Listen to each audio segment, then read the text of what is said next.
Mana tua pe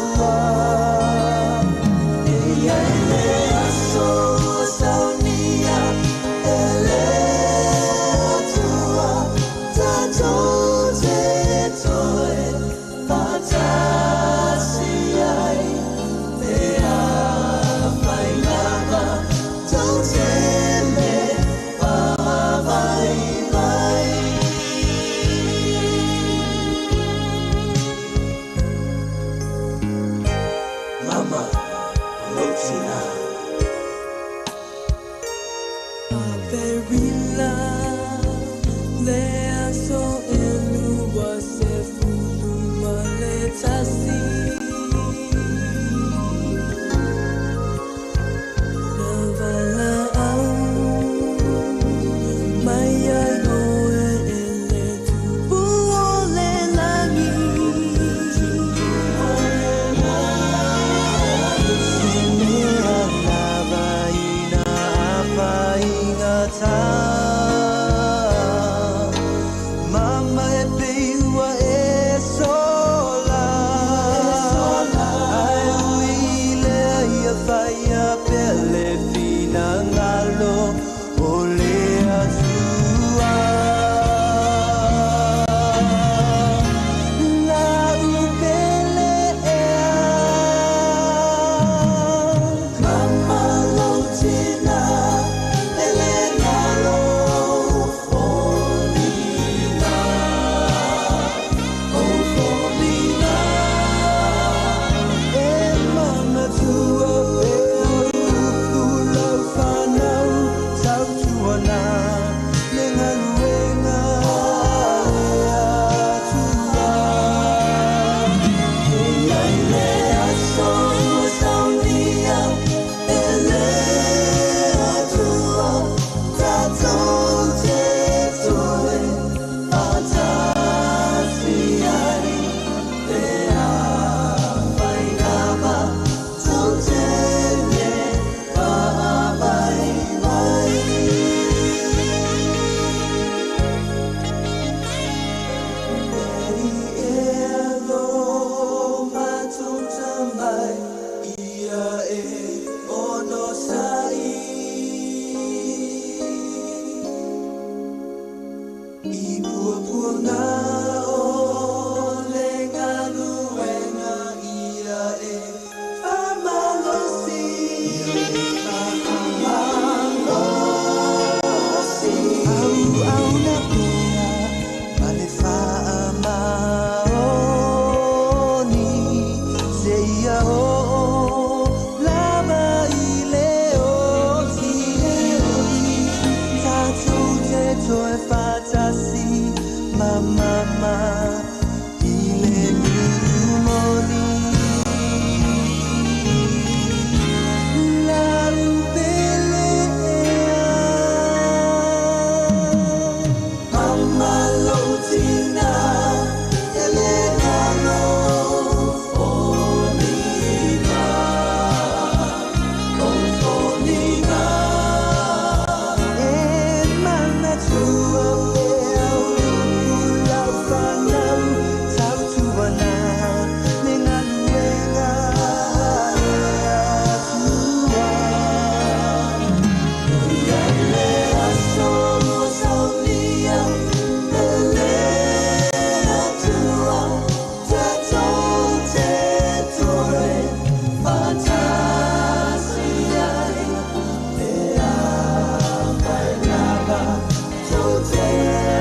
Vala watu manufaa walu paio tapo inga.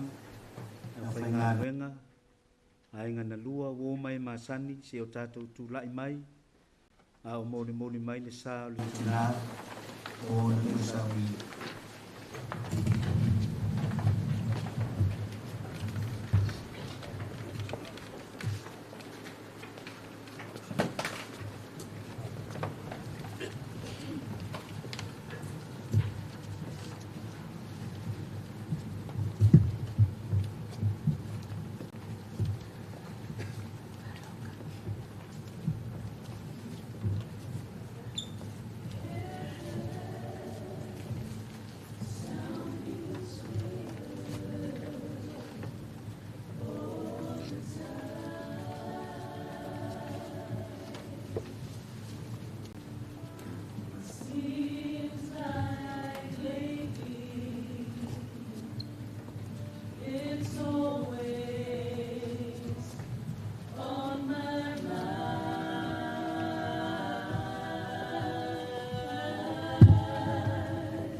Taimi nei mo marvale no fare te mara au.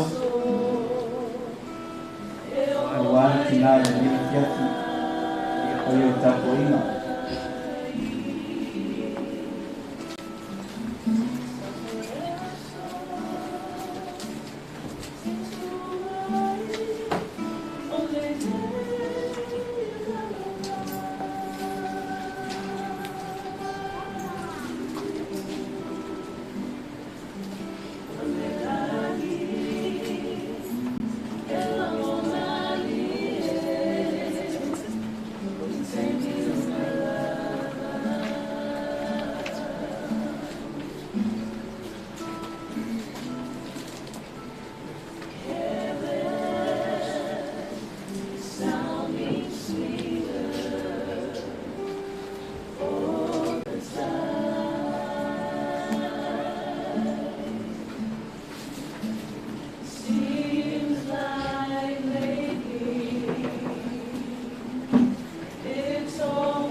mai lalo.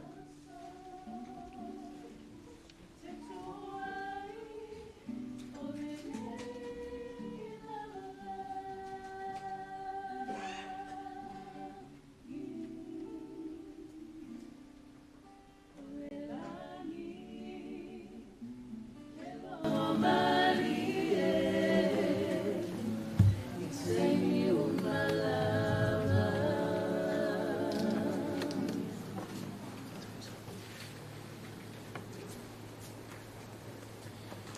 I le soafa manamalo Yesu Keriso le au le kalesia.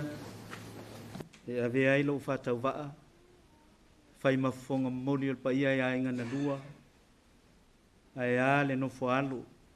O te whatua ao ma u whawhei loa ia tuai le paia o sa sao nei.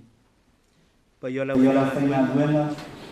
Lau sunga le taitai o le kalesia i o ti New Zealand nei. Sunga i whawhenga inga mawhatua. Tapa au mainga, whale upolu, tainane le pa ia maualunga o le kalesia AOT au kilani. O te whātalo whātu, le suafaru ta mā, le alo, male anganga pa ia.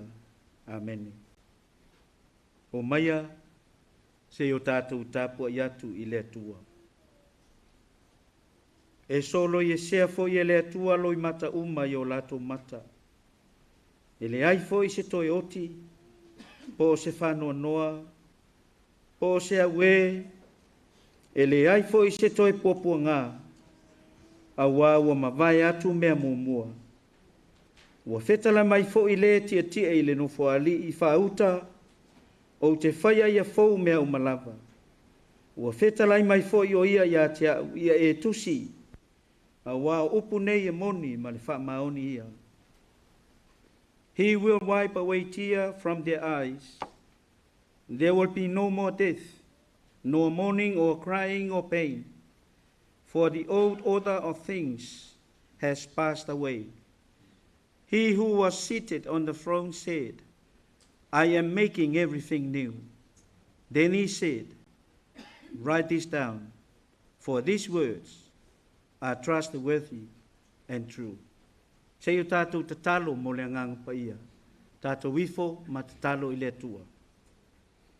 Le atua tolu tasi pa iae, le atua le tamā, le atua le alo, le atua le ngang pa ia. Ua whanau nau atu o mātou loto. Ina se e a fio mai ala i lo ngang pa ia. Papatiso ina o mātou tangata le atua. Na ia moni leo fo ino le tāpua inga. I sau ninga a mata o lo mātou tina. E watu ai le whaia ea, ma whaia ina lo suafa mamana. E ala i le tāpua inga wa whaia nei. O le tatalo ma leo lenga, e ala lava i le suafa mamalo Yesu Keriso le li whaola. Amene. La tātou pipesa i le atua i le vi inga. Bless the Lord, O my soul. Bless the Lord, O my soul.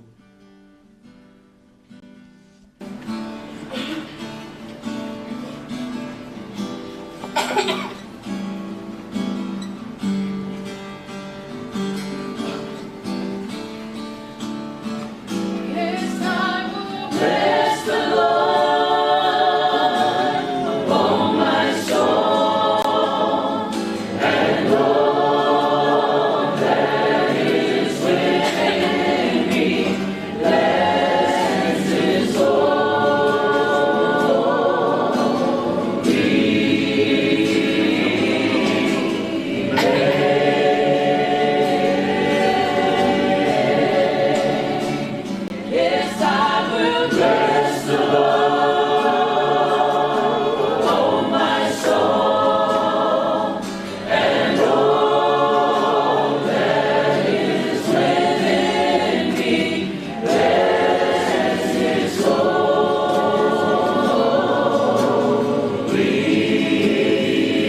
Se o tātou talo, tātou wifo ma te talo I le atua.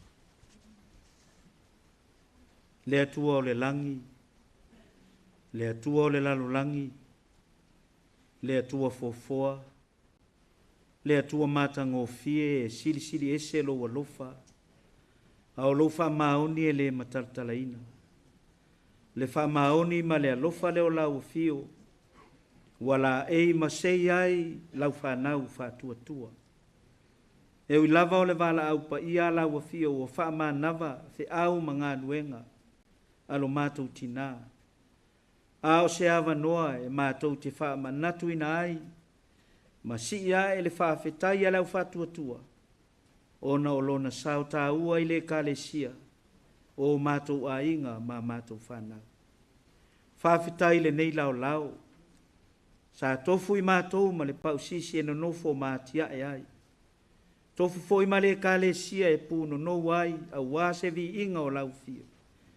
A wai au mai le nei avanoa, wa mātou pi ioa, mātou a leanga whātasi, I le malu o au. A mata mai lau au whai ngā nuenga. I la tau o lo whawhai le ina le soifua whātua o lo o tunu, o mātou a inga. I to tonu le nei atunu. Ai ao mātou a inga, e uina mamao, lata, au a mātou nuti mea whātasi e vi ia ma whamanu ina lo suafa. Ia ono lo walofa tausi lo mātou tina, lea wa mapu atu I lo mā lo whawavau, lo na soifua ma leola. Ai mātou te whawhetai le ngā luenga, a ona mātua, o ona a inga, ai a le tua lalo ale au whai ngā luenga, sungai whawhenga inga, sa lātou mafuta, sa tatalo, ma apo lo na soifua, lea lava wa afu, lo na soifua I leola nei. Awa mapu atu maiti ngā ma whainga tāo le ola. Awa mapu atu I le ola whawavau. E peono o mātou tau sa ili ai pea.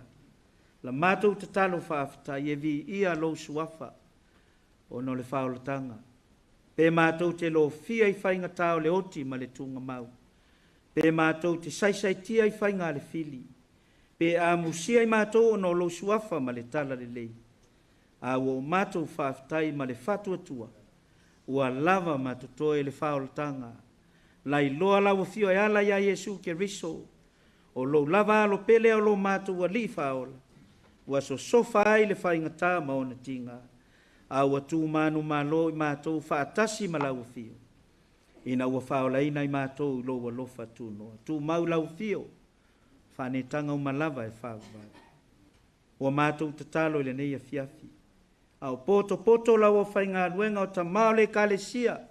Whawhia ngainga ma whaletua o ainga na lua wo mai masani. Ana ia mātou whanau o mātou te vanga vangai ale tinoti. Ao la mātou te talo. Ia maua o mātou manatu ia tupu le file mu. Ma ia o mātou I loa lava. O to tonu o whanua noanga. O lo iai le ata lafo ia o lo manu maloa ia I le soifua maleola. A o mātou wala au, se taimi o mātou mōri mau. Tu lai lau au auna, fola lo fina ngalo. Whala e au. E wha tupu ai lo mātou whatuatua. A wae lea o ngā mō ia o mawai atu. A o lo fina ngalo, e ao no mātou whaalo longo ai. Ina ia sāwa vali e pea I mātou uma. I lau a fionga ma lau upumoni. O mātou wala au lea li ie.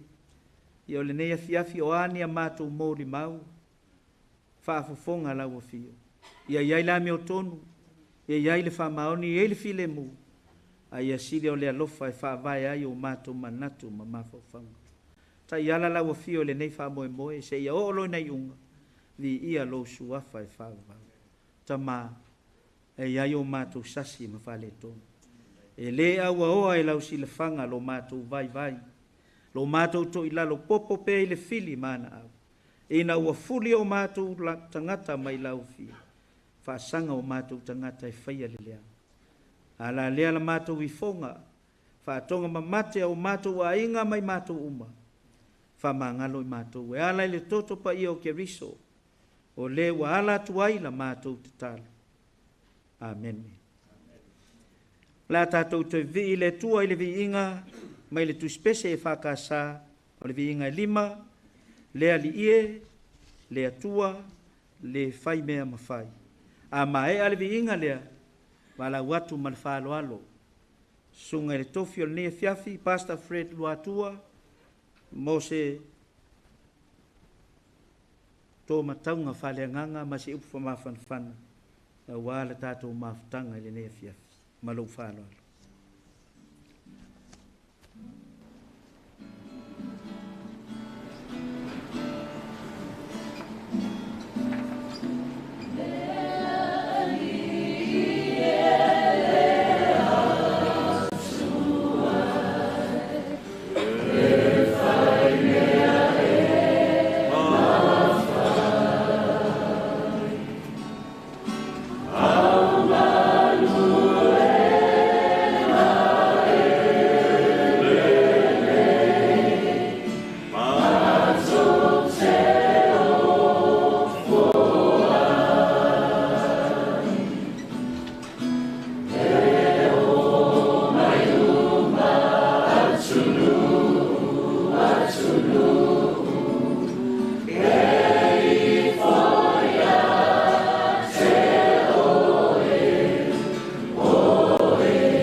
Fatalo fatu le nei tu la le aso, il sofa man malo Yesu Keriso lo tato li'i, malo tato faola. Greetings in the wonderful name of Messiah this evening as we come to the preaching of his word. Let us pray. Whaftai tele no mātou atua, maua le nea wanoa mātou te whaalongolongo ai, ia i toi sauningo si o mātou tina, ai o le mea tāua ia te i mātou, o le mātou whaalongolongo atu a o e whetalai mai, e ala i laua fionga pa ia i le nea fiafi, e ala atu no mātou te talo, ia Yesu Keriso lo mātou li ima lo mātou whaola. Amen. Talo Falava, my name is Fred Luatua. For those who don't know me, I am Dora Luatua's husband. and it's wonderful to be able to be given the honor by our By our siblings, siblings and our families, the opportunity to share from God's word. Whātalo whātu whapitoa, I sunga whawhengainga mo lātou whalitua, ia le ngata foi lea o maawe ese o ainga o mawhai ona poto mai e moli mauina le soifua o le neiti nā, whātalo whātu foi wō maainga o mawhai ona iei I le nea whiawhi. Greetings in the wonderful name of our Lord and Saviour to all of our family and friends who are able to be here with us today as we celebrate the life of our mother. Today I want to speak from John chapter 14, verses 1 to 6. Le Ioannin ta upu sipumal wha, whaipu mua e o leono, e mawai se upu whaamawhanawhana mo I tātou I le nea whiawhi. Whaapelo na whaitawina le whaasamoa. Aua le atua tu valeo o tau loto, ia o tau whaatuatua I le atua, ia whaatuatua mai foi ia te au. E tele mea nonofo ai le maoto o te mā ana le ai, pa ua whai atu ia te outou, o te alu e sauni se mea e nonofo ai outou. A whai foi o te alu ma sauni se mea e nonofo ai outou, o te toe sau. O te talia foi outou ia whaatasi mau ina ia iai outou I le mea o te iai au. Wa outou I loa le mea o te alu iai, wa outou I loa foi le ala. Wa whai mai toma ia te ia leli ie, mātou te lei loa le mea e te maliu iai, mātou te mawhaia whaapewhea o nei loa o le ala. Wa whetalai atu Yesu ia te ia, o au nei le ala, ma le upumoni, ma le ola. E le alu atu lava se tasi le tama, pe a le ui mai ia te au. Today I want to highlight the text John 14 verse 1 to 6, but verse 6 reads like this. Jesus said to him, I am the way, the truth, and the life. No one comes to the Father except through me. Ia whamanuia te lele atu el whaita wina o lana fionga pa ia I le nea whiawhi. A o tatou iai I le sauninga whapitoa mo si o mātou tina, ia vea lava le upo le atua ma whaamawhanawhana ia te oe, ia me se foi a inga lua ma I mātou le whanau. As we come to share and celebrate the life of our mum, we want to share to you from the word of the Lord, because it's the word of the Lord that will be able to strengthen us and give us comfort at times like this. In particular, in the context of what we had just read, John chapter 14 looks at the farewell of Messiah, or the farewell of Jesus Christ to his disciples. In fact, the words of John 14 is the final evening that Messiah has with his disciples before he is arrested. This is the night before one of them would ultimately betray him. This is the final night before the brutal beatings and the Roman crucifixion on the cross. I le mataupu suma whaole Ioane, o le pō lea, o upu ia Yesu, o lo whetalai a Yesu I lana au soo, a o le I o I le ao, o na wha sātauro lea o ia I le sātauro. This is the evening that we see Jesus washing his disciples' feet, the example of humility set for his disciples, and how they are to love one another as his followers.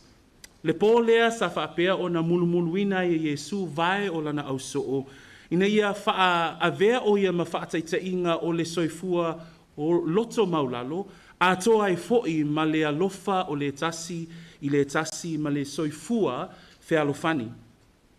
This is the evening that Christ implements the Lord's table as he partakes of his final Passover meal with them, and he institutes the Lord's table as the new covenant in his death. O le afiafi fo I lea tātou te vaai ai a o talisua ai le talisuanga muli muli a ke riso ma le au soo I le tausaminga o le Paseka, tātou te vaai ai fo'i o na ia amatalia le sauninga po le laulau o le whaamantunga. We see in the very words of Christ from verses 1 through to 4 are words of comfort for the disciples as they do not know that the morning of the very next day he would die a horrible death on the cross. His words of comfort to them we hear in verses 1 to 4. Let not your hearts be troubled.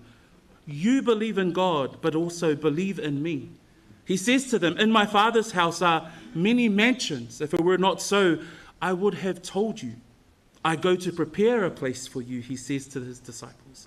And if I go and prepare a place for you, I will come again and receive you to myself, that where I am, there you may be also. And where I go, you know, and the way you know.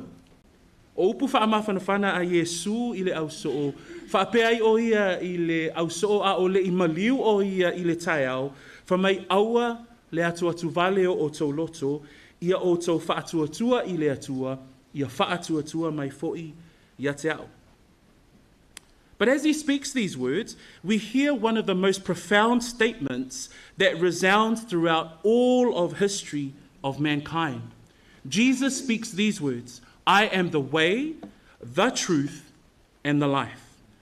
Ao iei upu whaamawhanawhana a Yesu, e whaapea ai Yesu ini upu ua vea ma upu whaamalosi ma upu whaamawhanawhana i le tala whaasolopito o le lalolangi atoa, whaapea ai Yesu i ana whetalainga, o au nei o le ala, upu moni, maleola. Jesus is in response to a question asked by Thomas, ultimately asked by all of the disciples, where Thomas says to the Lord, he says, Lord, we do not know where you are going. How can we know the way? O se tali na tali atu ai Yesu ia toma ina ua fesili toma i le whai upu le nai lima, whamai lele ie, mātou te leiloa le mea e te maliu atu ai, mātou te mawhaia whaape whea o nei loa o le ala. So, why should these words matter to the disciples? As Jesus is comforting them in their time of possible mourning in the day after, why do these words matter? I am the way, I am the truth, and I am the life. In fact, the question could be asked of us today. Why should the words of Christ matter? I am the way, I am the truth, and I am the life. O se whesili mawhaiona tuina atu le tatou a inga i le nea fiafi. A o tatou iei le teimi o le maliu ma le oti. Ai se a e te tau wai o na whaataua e i tatou u malava. Ia whanonga ia a le ali i whaola whaapea ai o a unei o le ala, upumoni, maleola. Why do those words matter? Because in fact, every single word of Scripture should matter. But these words resound throughout history because they should, in fact, matter. So we're going to look at those three things that Jesus says in this phrase as a way to encourage us during this time of loss. In verse 6, Jesus says, I am the way. I whai upu e ono, e mau e se manatu mua mua, whaapea ai Yesu Keriso, i se manatu mua mua whaapea o au nei o le ala. The word I am, this is where we know that Jesus Christ of the Bible is the second person of the eternal triune God. He is the God incarnate. He is God in the flesh. Therefore, when Jesus says, I am the way, the truth, and the life, we are reminded about Jesus Christ, the second person of the Trinity, who is the Son of God, yet also God himself. I le whaapea ai o Yesu Keriso, o au nei o le ala, e whaamanatu ai a te itatou, o Yesu Keriso, o ia lava o le atua. O Yesu Keriso, o ia o le halo o le atua. O Yesu Keriso, na liu tino tangata, o ia lava o le atua. In fact, Ephesians 2 verse 18 says, for through him we both have our access in one spirit to the Father. In the book of Hebrews 10, 19, 22, it says that Jesus Christ is the new and living way. I le tusia e whesum taupu e lua whai mai o Yesu Keriso o ia o le taitainga I le tamā. I le tusia e perum taupu sfulu whai pusfulu iwa e o lua suma lua whai mai o Yesu Keriso o le ala fou e ola ai. So I upo Yesu whaapea o a unei o le ala e whaatauaina a wā tātou te iloa ai o ia lava o le atua o le ala I le tamā. In fact, the word way means path. In its Greek form, it means a highway. In another definition, it actually means that when the word way is used in Scripture, it's a crossroad. So what Christ is indicating to Thomas in his response, that there will be a crossroad for the disciples, and they need to choose which way to go. And he says to the disciples, I am the way. A tātou whaavai le upu lea o au nei o le ala, o loo tau mawhai lea li I whaaola, I le whaamawhana whana I le au soo, e whaamanatu ia te ilato, o ia lava o le ala. O ia lava o le taita inga I le tamā, o ia lava o le ala fou, e ola ai. In fact, the Bible talks about another road, the narrow road. In Matthew 7, verses 13 to 14, Jesus speaks these words in his Olivet Discourse. He says, because narrow is the gate and difficult is the way which leads to life, and there are few who find it. The disciples would eventually take this way. The followers of Christ here tonight, you are taking that way. That way which Christ has shown us is not an easy way, it's a narrow way. But Christ says it's a difficult way. That's the way that our mum chose. She didn't choose the easy way. She chose the narrow way. She chose Christ, the way. Na filifili lo mātou tina, le ala ngawa, le ala e le uia e le to'otele o tangata, le whai mai ei upo Yesu I le mātaio, a lona mta upo e fitu, a lona whai upo e sefulu ma le tolu e o le whai upo e sefulu ma le wha, wha mai ia o tō ulu atu I le whai tutoa wā api api, a wae wā tele le whai tutoa e lau tele fo'i le ala e tau I le mālaia, e toa tele fo'i I lātou o e ui atu ai. A wae wā api api le whai tutoa, e lau I titi fo'i le ala e tau watu I le ola, e toa I titi fo'i I lātou o e maua. O na mātou tina lea, na ia filifili le awala wā api api. Na ia filifili le awala e ala ia Yesu Keriso. And the second statement that we see that Jesus uses in verse 6, he says, I am the way, the truth. The meaning of the word truth means something that is factual, something that is certain, something that is real. Le upu lona lua o te fia au mai e wha mamawhaina le nea fia, fifa mai Yesu o au nei o le ala, male upu moni. A taus le se isi winga o le upu moni o le mea moni, o le mea ua wha maonia, o le mea ua mautinoa. In the person of Christ, he claimed that he was and is the truth. He's not a truth, he's not one of many truths, but he says with absolute certainty that he is the truth. That not only is he the way, but he is the truth. It's not a truth that I might have, it's not a truth that you might claim to have, but he is the truth. In fact, John 18:37, Jesus says in his response before Herod, I have come into the world that I should bear witness or to testify to the truth. I liwane anonam tau pe sumal valu tolu sumal fitu, whapea I upo Yesu ya herota, o le mea fo ile neina o sauai ile lalolangi, ina ia o moli mau ile upu moni. Christ himself was the perfect expression of the truth. He spoke the truth, he lived the truth, and he represented what pure truth looked like. Our mum, she followed the truth. O le mātou tina, na ia maua le mea moni. In fact, Christ himself was the absolute expression of what truth is. As the Apostle John notes in 1 John chapter 5, verse 20, he writes, and we know that the Son of God has come and has given us an understanding. John writes that we may know him who is true, and we are in him who is true, in him, the Son, Jesus Christ. This is the true God and eternal life. That's the God that our mum knew. That's the true Son that mum knew. Whamaile mua mua li ane mtaupu e 5 whaipu e 2 o le alo o le atua o ia o loo moni.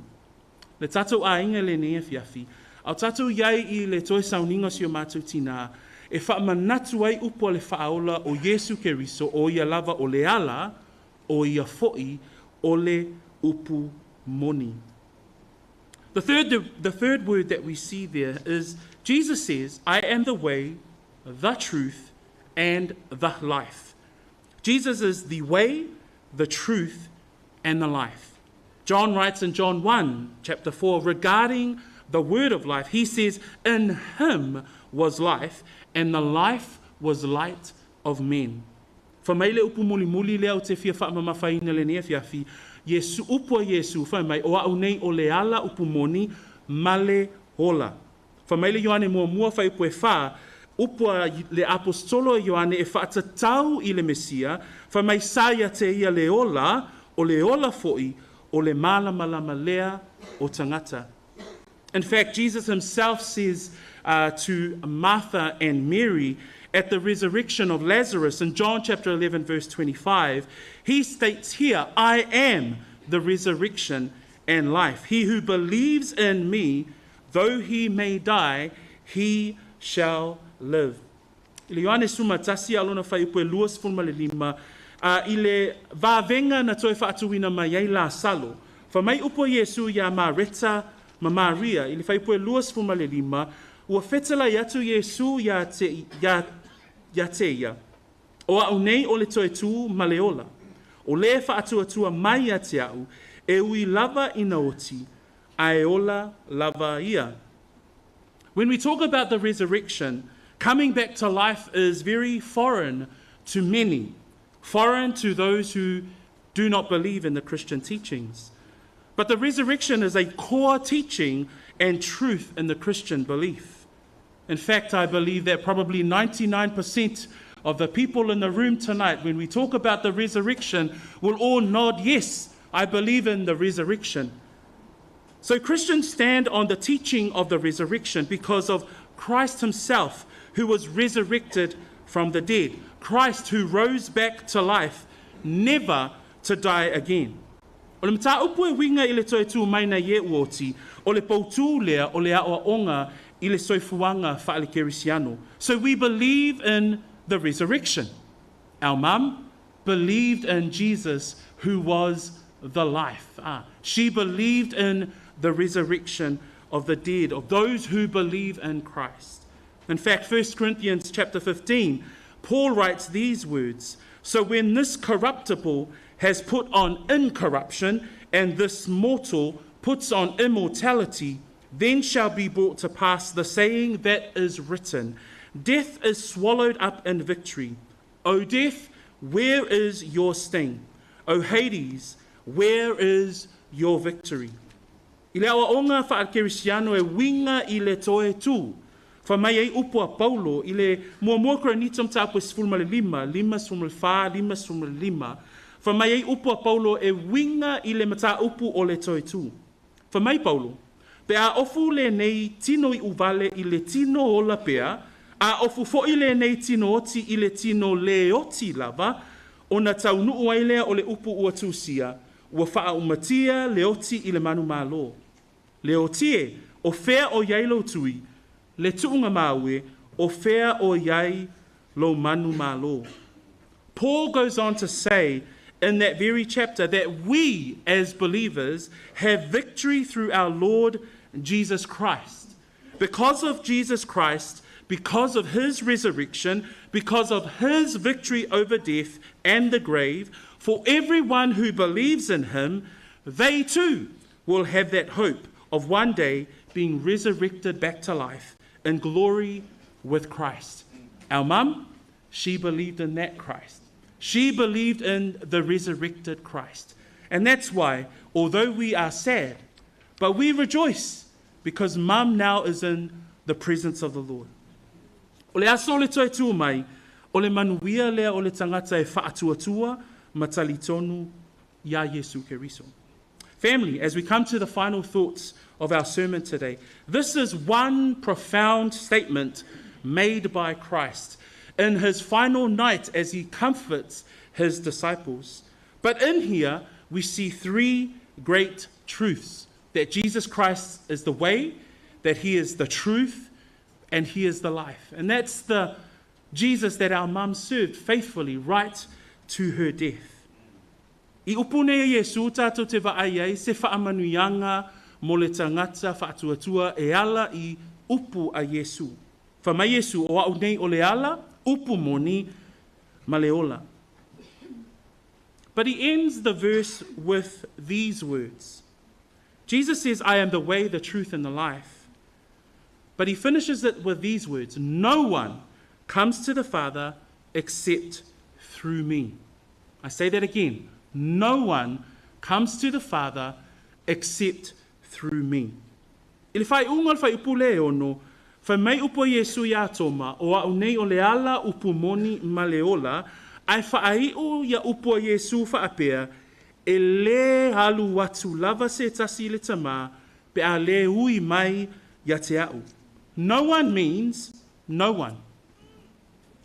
Absolutely nobody comes to the Father except through Christ. He emphasizes that point. No one comes to the Father except through him. O upo Yesu, e lea luatu lava se tasi, o lona winga, e le aima se tasi e maua le ola e whaavavau, au noa ma lea lii o Yesu. That in the words of Christ, Christ pleads to all. That anyone hears the call of this profound statement that he is the truth, that he is the way, the truth, and the life, that this is Jesus saying to all, that anyone who hears and responds, that Christ comforts his disciples before they witness his death, but also his wish for them to find hope in his words. So the question that we started off our sermon with today, why do we need these words for us? Why should these words of Christ that we hear time and time and time again, why do we need to hear it again? Ai se a e whaataua I e tātou upu ia a lea li'i whaola. We thank the Lord that our mum made that decision to put her faith and trust in Jesus Christ, who is the way, the truth, and the life. So in doing so, mum is now at peace. She's free of pain, and she is rejoicing in the Lord. But the same call from God's word still rings today. That call has never changed. The Bible tells us that all have sinned and fall short of the glory of God. What does that mean? We all fall short of God's standard. What's God's standard? Perfection. If I say, is anyone perfect in the room, I would imagine that nobody would raise their hand. All of us have sinned and therefore fall short of the glory of God. Therefore, we deserve a punishment. What is that punishment? That punishment is the payment for our sin. That punishment is sin. That punishment for sin is death, hell, and the grave. But let me reassure you, this is what our mother stood for, because she believed in the words of Romans 6:23, that there is a free gift of eternal life offered to you by God the Father, made available through his Son, Jesus Christ. That when we turn from a life of sin and put our faith and trust in the person and the Son of God, Jesus Christ, the Bible says that we will be saved. That's the God that our mother served. Le nea fiafi, o le whiau o le whaolatanga. Whamai lea fionga pa ia lea tua, wa ngā sala I tātou umalawa, ma ua leo o I le vi inga mai lea tua. Ai whaafetai, nei whamai lea fionga pa ia lea tua, o lea lofa tu noa o lea tua, ua whaau leina ai I tātou. A tonu, a vea le maliwa si o mātou tina, e toi whaamanatu umai ata I tātou le whiau o le tala le lei. Le whiau o lo tau longo mai pēr le fionga pa ia lea tua, o Yesu, o I o le ala, upumoni ma le ola. E le ai se tasi, e alu atu I le tama, pe a le ui atu ia te ia. Tau ina ia whaamanuia le atua le ana fionga pa ia le nea fiafi, ono Yesu, tātou te talo. Father, I pray and I glorify your name. I thank you that we can hear your word and that your truth still rings true today.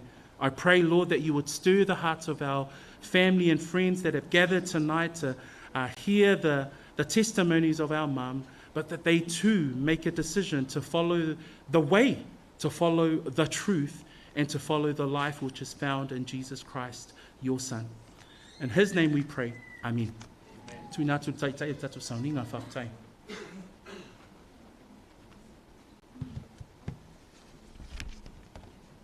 Se tu fatasi o tō ao se patipati e.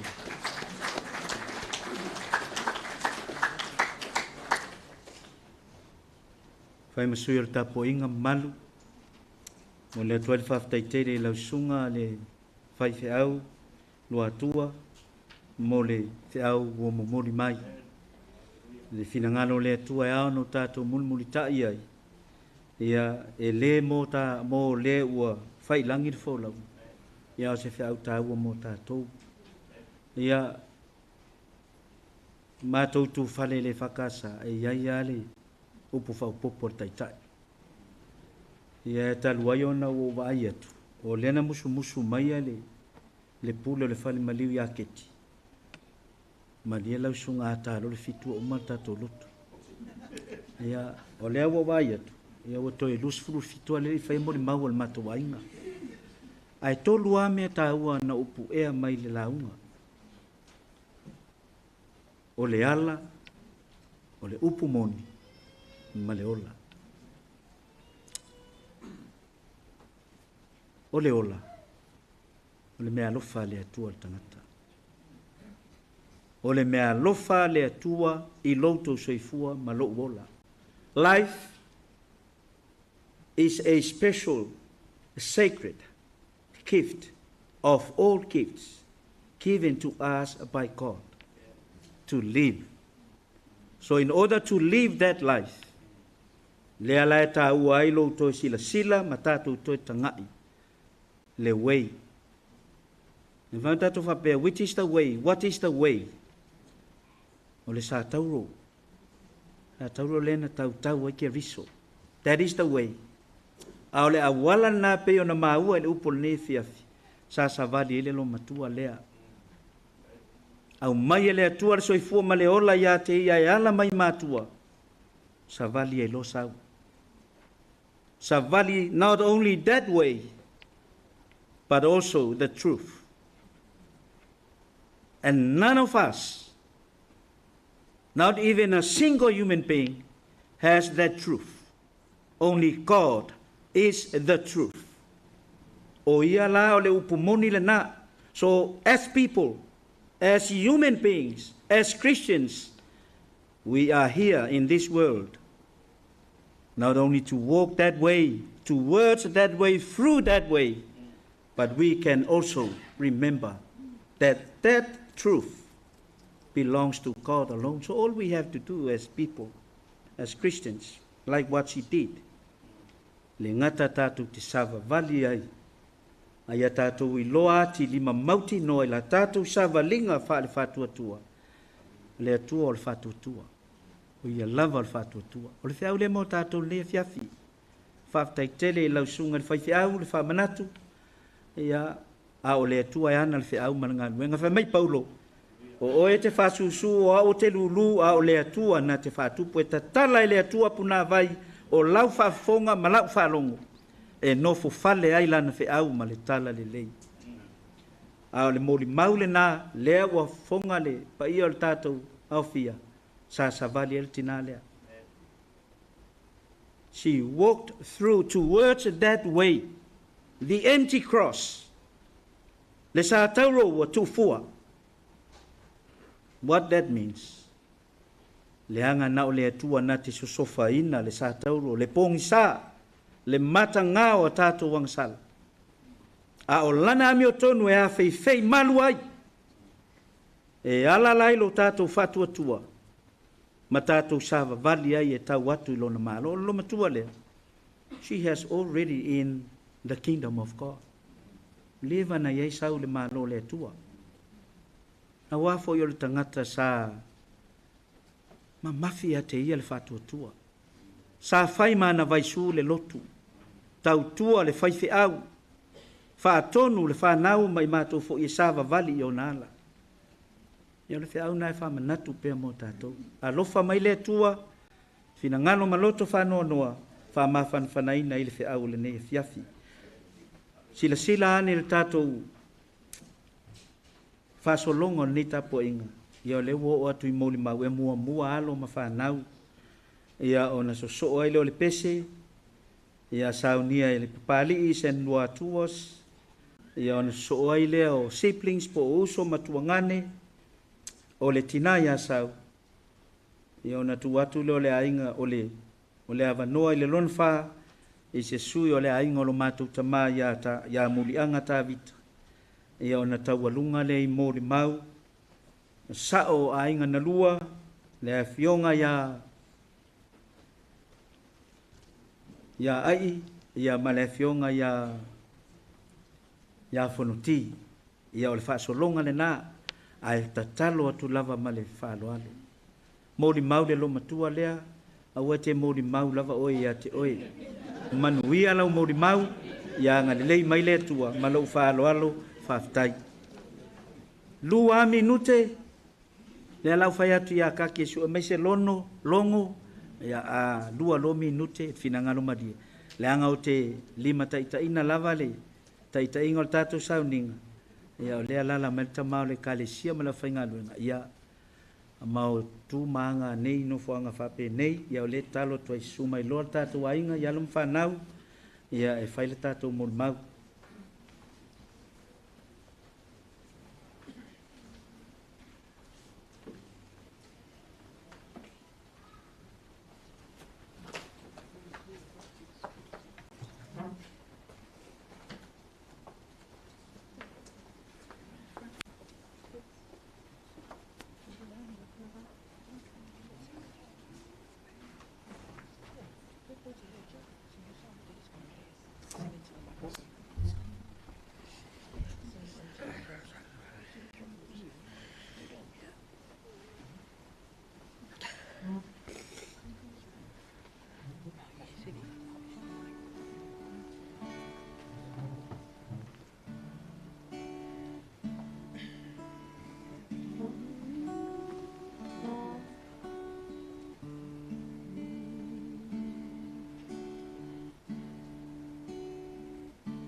Te tai tai ile ala ualele so se mea e whaia o te muli muli ai te pina lava o te le vai vai muli muli o te muli muli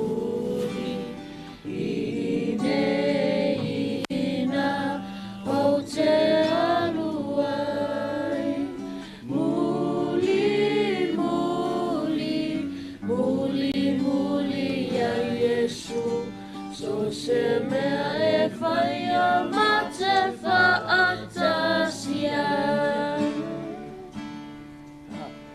o te fia alu whaatasi mai Yesu o te alu pea ma le loto file mu o te muli muli au Yesu Male fia fia male fa'a manu Muli muli o te muli muli ine ina o te aluai Muli muli muli muli a Yesu So se mea e whaia ma te whaatasia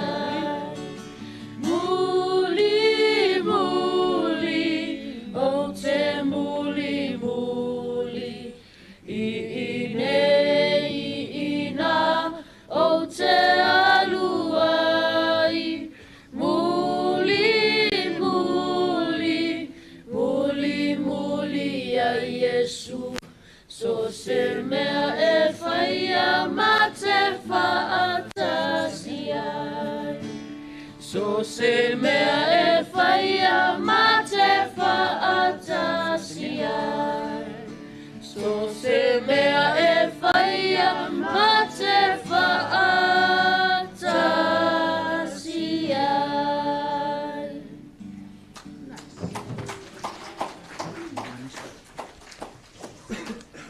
Praise the Lord. Praise the Lord. Via le tua le nea fiafi, fa tālofa, fa whailoa i atu, i le suafa manu malo Yesu Keriso, lo tatou alii, ma lo tatou whaola, fa tālofa atu i sunga i whawhiangainga ma o latou whaltua, a inga, ma wo, o e ma sani, o e o mawhai ona tatou whaisauninga le nea fiafi. O lo wingoa, o Christine, Vanessa, Papali. O au le wii o le whanau, o au e lona ono le whanau, o umatua po le pepe a o umatua mulianga masau tavita.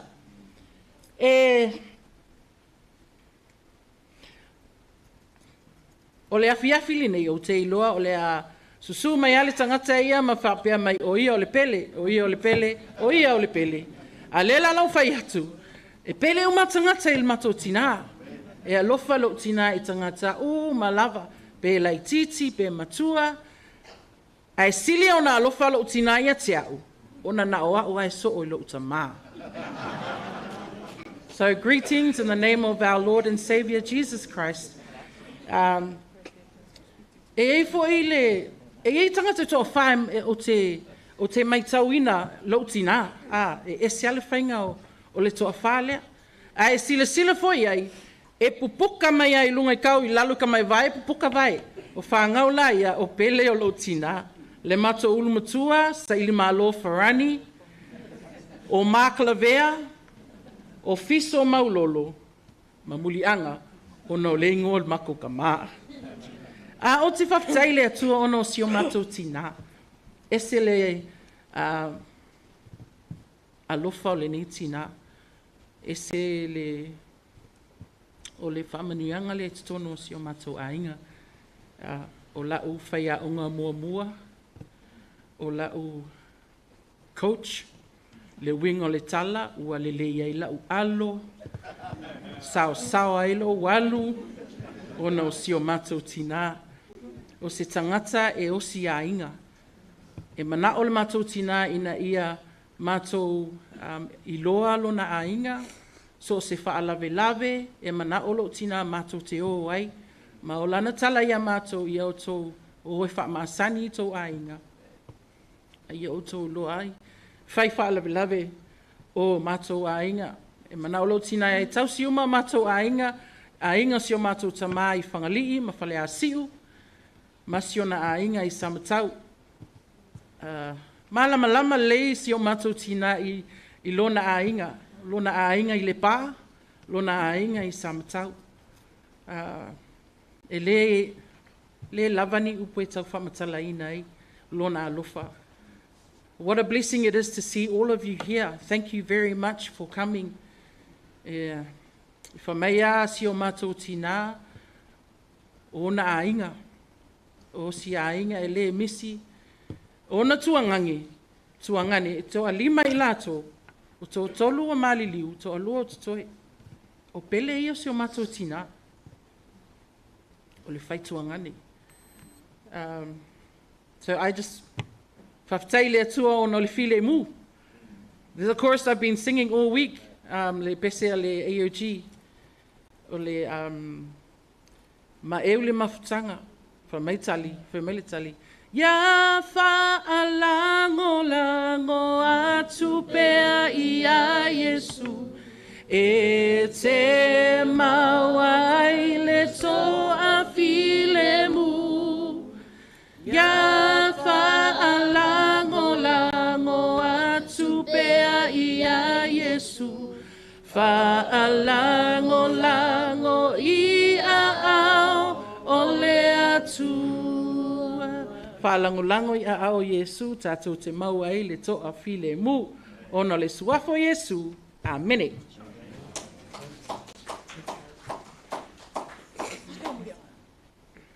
Talofa lava, o lo ingoa o Timothy Mark Mulianga Papali, o le pele o lo i nena. I'm the second to youngest grandchild and most likely the favorite grandchild. My nana raised me till I was 5 years old. She'd always feed me. She'd always make sure I was maonga. Sometimes she'd take me to McDonald's. And she'd always make sure I was maonga, that I wouldn't ask for any more. She'd always save me whenever I get a fussy.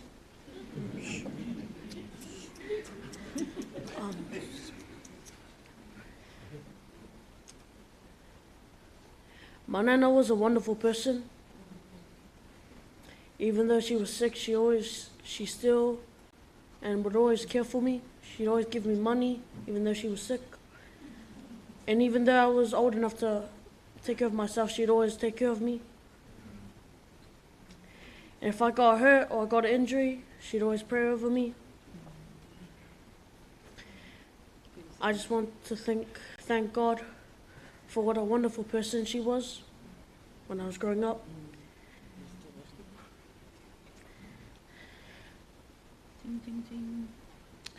And before I finish off my muli mau, I just want to say thank you, God, for the wonderful person that was in my life. Nana, manuilo malanga.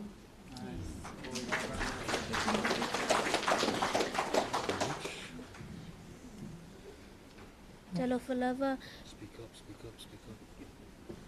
Speak up.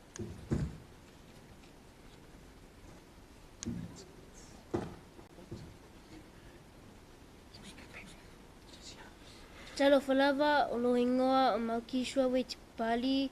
I am the youngest grandchild of my nana. I miss you, Nana. I would always miss doing your fouls, and I always miss you getting us chocolate and cookies and lollies.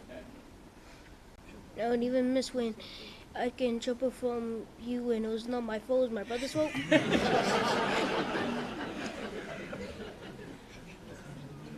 And my last words are, I love you, Nana. Manuelo Malanga. Ia, whatalofa atu le nei, tula le fiafi. Ia, leo sirafia, o lo ingoa, o man manai alosi pali. Wa soto lua, ia o nesa.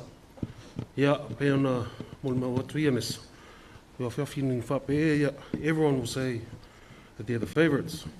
Ia lewa, sirafia le leo si uso, ia pole sunga whawhinga, ia pena. So stay me malanga mai e pena. O le tala lea ale sunga whawhinga inga. Losi. Leanga le whainga ue lo makua lesi. Lea lau wai loi. So oea pele lo makua. Yeah. So I'm not going to say anything else. Hey, avel nei tula. O le inga mo whaftai le tua. Ia ono lona lofa mo lona ngalei. I'm not going to say much. It'll probably take me all night.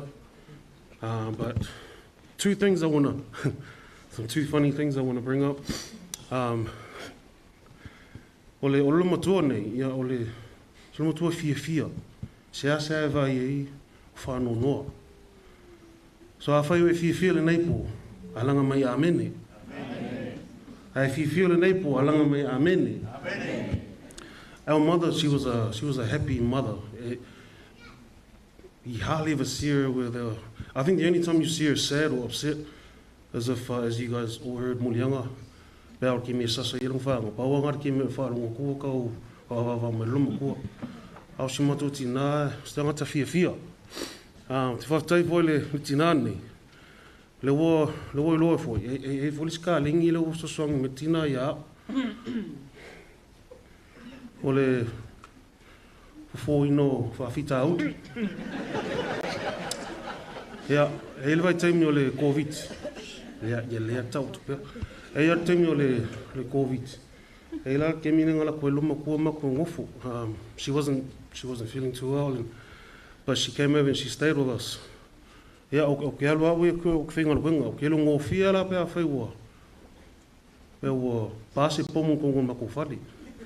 O ke ua kongo whai koa, our room, the first room's on the right. Ke ro le leia wo isi mea kupu. Nessa's in the room. I like ngofo from a smoking ngai luma sitting room. So I know exactly what to do. Maluia luma whako ese lo makua on behalf of my wife. Whako ese lo makua, ya mam, wha maa ngalo mai pēa whaiwa. Nā ki ngā wai maa sangi le winga. Anessa, ia umala ia koe seki. Yeah, mea ngā ruka koe leo leo mana ganga i wa pit. And number 2, ngā mako o I sa mo I whapoi ponga te uso ea whanaya junior. O le si mea lau te lo ai, o le pele o I loma tua nei. Ngā wawa le ngā wako loma kua e whai se swafa I lakua inga.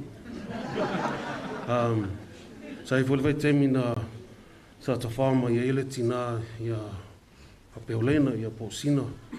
Ma le tala loma tua na whai I a sau. Wako kama le e whai singa swafa makai o. From that time till a couple of years ago when we went, Mum kept that.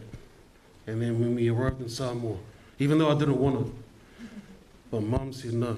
So Mum, thank you. It's an honor and privilege. And I will cherish you forever. Thank you for your love. How you spoil my kids. We love you and we will definitely see you soon. Ono Yesu, amen.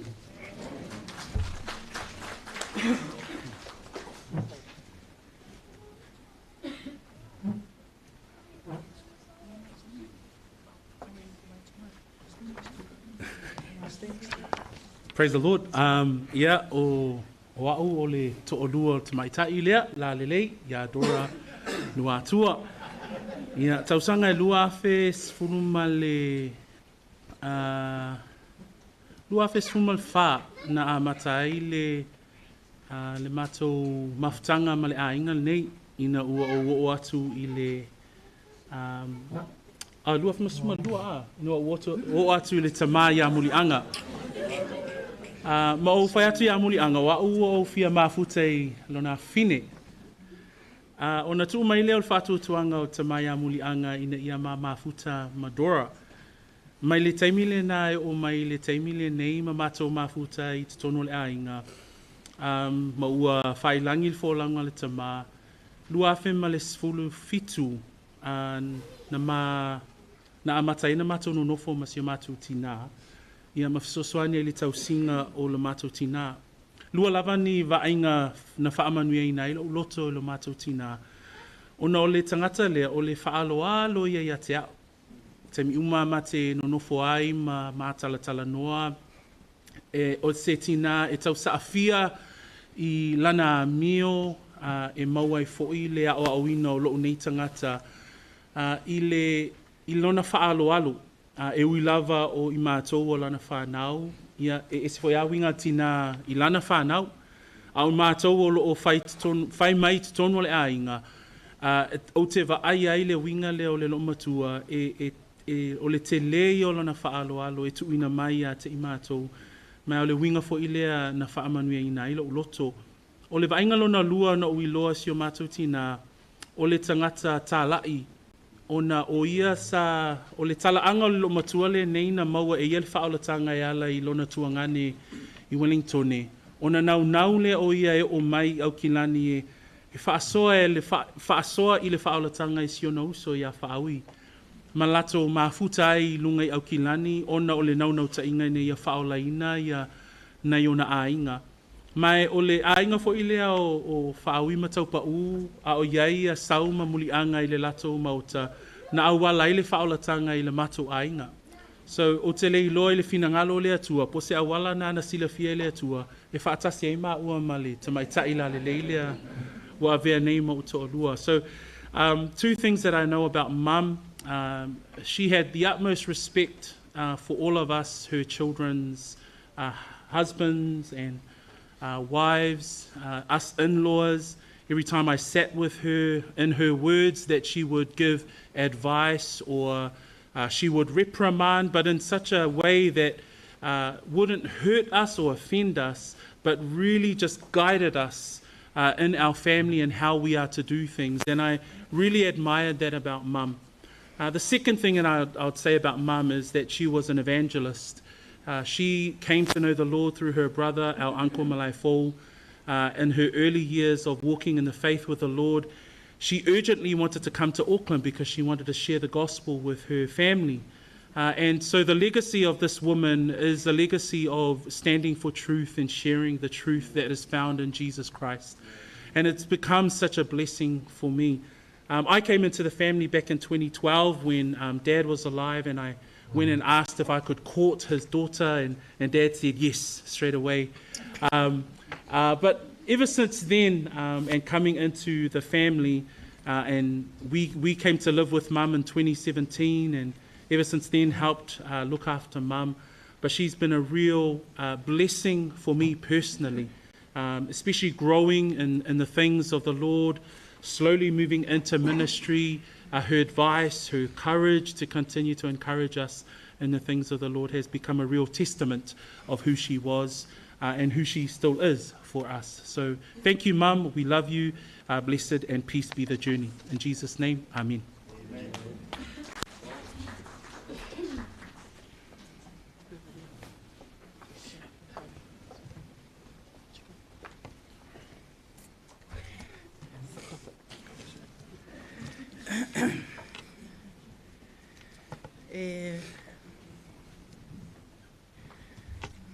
Mo moano whaatulau I le paia mawalunga le tapua inga nea fiafi.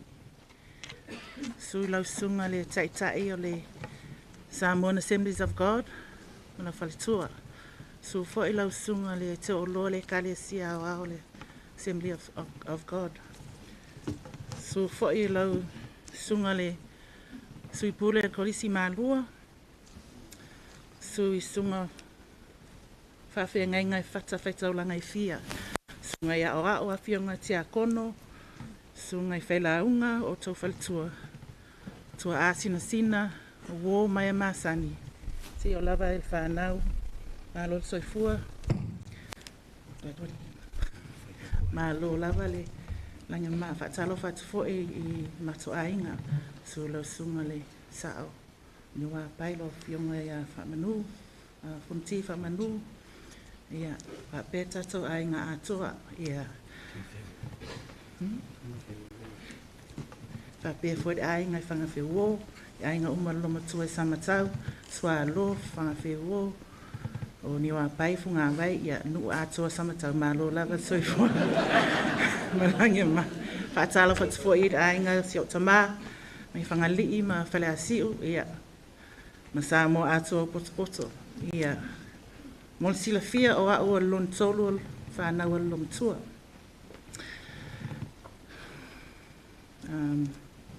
Ele isa unia sa umuli mau. Ia au whaalongo atu lawe muli mau. Ma wai nisi mea lo umuli mau nea fiafi. Ia e sa o leile tala le pele tua tele pele lom tua. Ai pele lava ia te ia no tua ngane mona ainga. Il mātou whanau. Ia e pele lava ia nan whanau tama. Whaapea o ia so e male wii. Ano whanongolongo atu. Pe whaia singa whanong tā le wii lo matua. Ia a o ma ua la ma la uso masana. Pe o ma ua tau le le ainga. O ma ua whai o ma whai au. So se mea lava e mana o lo matua ina o ma ua lava. Ele yo o lima matamaya ma ua. A lo matua. Ia a tonu e o mai whanau whaapantala tafo ia au penga lo matua. Le lawa le sao ai le wi. Le fo ilanga alu. Ia ai pau lava o winga lo matua ia awena I whale tonu ia mātou. I tau singa mātou ainga whanau. Ne ngata I leo whaalo alo I tangata. Alo lofa. Ia ma whaian whina ngalo le atua. O le O atu fo ila ni si lo matua. O se tangata whinau. E ele se fe fale lo matua so o trophies. O le tele. Ia ai o tu ni si fa be oka. Kai kalingi il whanga wa lo mapua. A e la talata atu lai I ipuia. E tasi ale ngoale ia I ipuia. Sautavita. Ese umatausanga. Ona o le tina alea, fia tele I su engal CA o le AOG. Te loa lo si la fia ni toa tele o feife au. O le AOG le nau lo matua. E ia na fiong pa ia. O le lo matua. Nau mai Samoa tausanga a feiva se lau futu whaama lo tama. Ia mautua ngane mātutua to o lua. O mai wha mautui Wellingtoni. O le ngaluenga lo matua sai ai. O le tausi mai. O le nurse. Ia ena ua whaelo na ainga. Na nofwelea e tausi na whanau. Ena ua lata ina mai a o onga le matawui. Ona foile lo matua e toi a onga. I ule a onga ona toi foile langa luenga le o tausi mai. Tausanga awhi iwa salau iwa sumaliwa. Whanau e lo fiso o le mau lo matua. Tolu maa sina o whaeto lo matua le o fo I e whenga luenga. Ai whae mele lo matua. Aula vele tamai o te daycare o te le trustinga tanga e tau singa lau tama. Ai lena unofo ma lau ngaluenga. Ai you pay me. Ia ona whai ala lea. Ma te usu moli fiso o lo matua ina piki pe a manawa. O lai whasimono o le whainga lava lea. O moli umai o lo matua ina. Ia ona piki rea pe a manawa. Ai au olo ina mana o lo matua tu alan whanau. E tu ale vaso atua, pe tu ale weekend atua, fatu vili mai lea piki. Tausanga e lua fe mane valu. Ina ua maaui malua.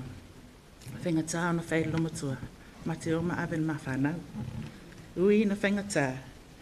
Ai sa talia lava lo matua. Au a vea fole au wala lea ma au wala e o atua e lo matua e asi ona ainga. Ma asi mātou. A o mātou iei I Samoa. Lea lava ma te nofo I Samoa. Na o atua lo matua ai le I mai. Ia. O tausanga lena te a na o malanga mai ona o masenga se vo. Ma mafuta ma lo matua I November, Tosema. Ia Mateo ala I Samoa na o iloa ele umi ona toi mafuta to lo matua. Ia o te whaaftaile atua ona o sitina e alofa. O sitina e ote ona olona lava nganga ia mato manuia. Ai tasi lava le moli malo te fia whaasa o le whamei e so o lo tama e sisi. E ote lo matua le so o elwa ngala iti ia ma. Ele ote lo matua ia ai o le atu pe lava noa I e lawa lo whanau lo matua e whai atu moni mau ia ai ona wha mai ai tulo lai.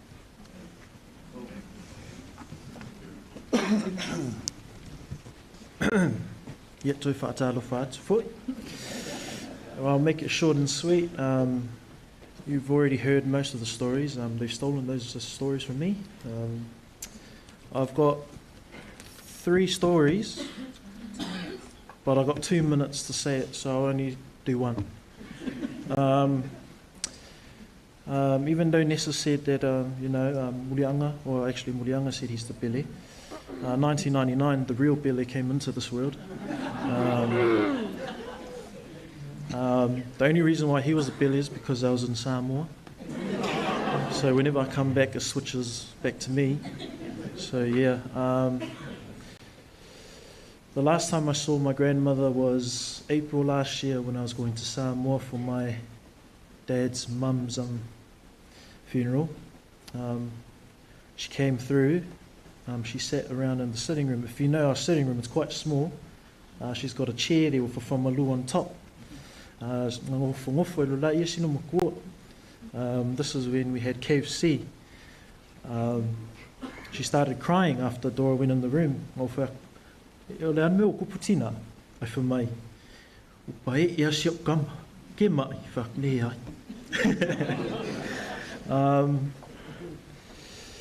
She's always sacrificed a lot for me, especially.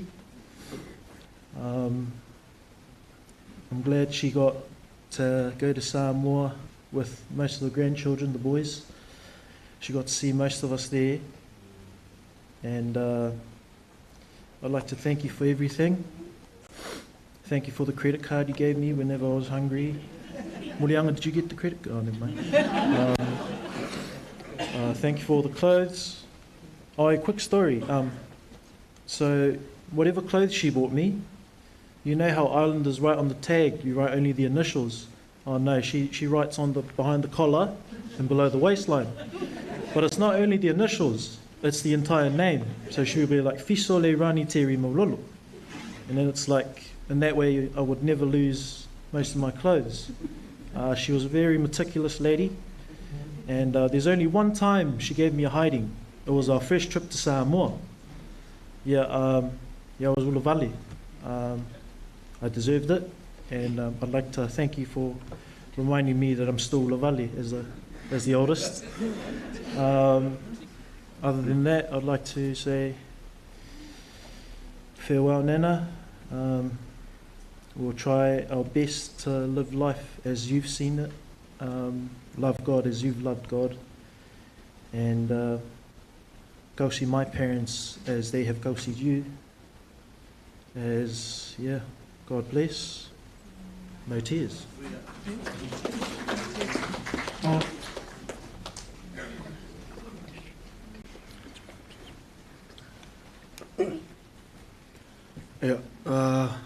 O te mua I whataro whatu le pa ia malu te potonga le nei tū lao le aso.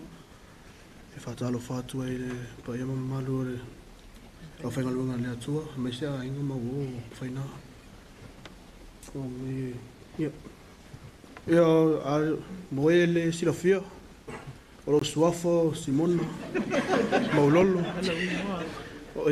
Ia maa o le wii o le tamato lua si o tamaya lo pena ma faros ya ele tele se muli mau ya ele pe ofiso wa tango li mai silo matua ya smato tinae e tau le muli mau wina fatu tol matua ya Nana, thank you for always looking out for us, grandkids, taking care of us when we were younger. Thank you for raising our parents for the way that you did, now that they are good parents to us as well. Hopefully. Thank you. Thank you for everything you've done. Thank you for all the money you've given us every time we visit. And hope that your reunion with Papa is nothing but happiness. And yeah, manuelo malanga nena.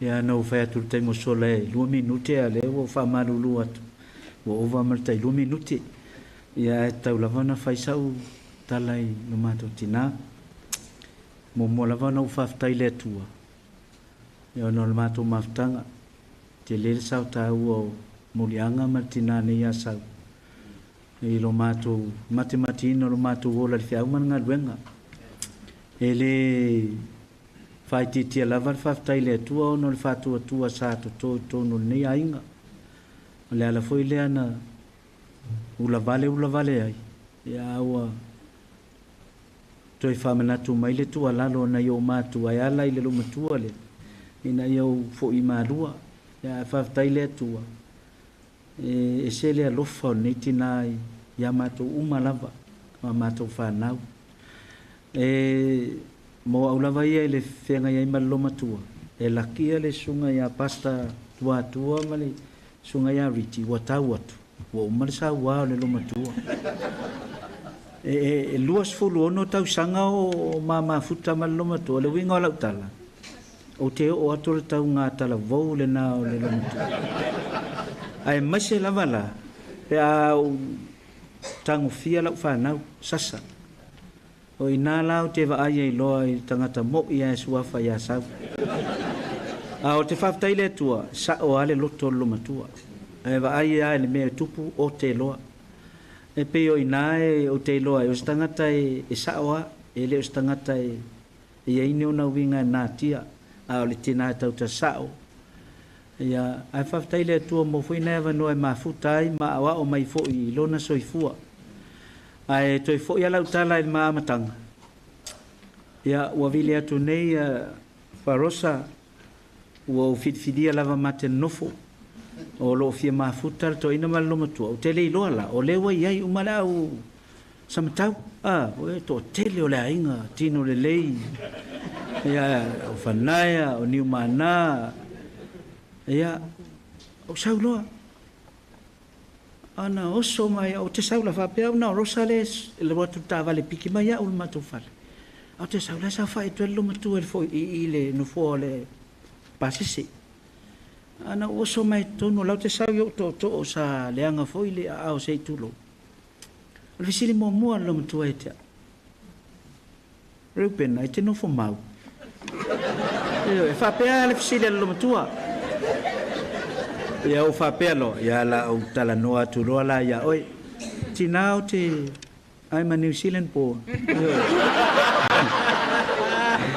Ia, oi nala na, a mata mailma maftanga malumatua. Lea la wa whai langir fo langa tina, wato ailo nei ar tinao te le iola i New Zealand, sa uola i Samoa. Ia, au te whaftai le tua, no le tina na tu mai. Fausia le soifua ma le ola o ala ma whanau ma so mātou whatau wa.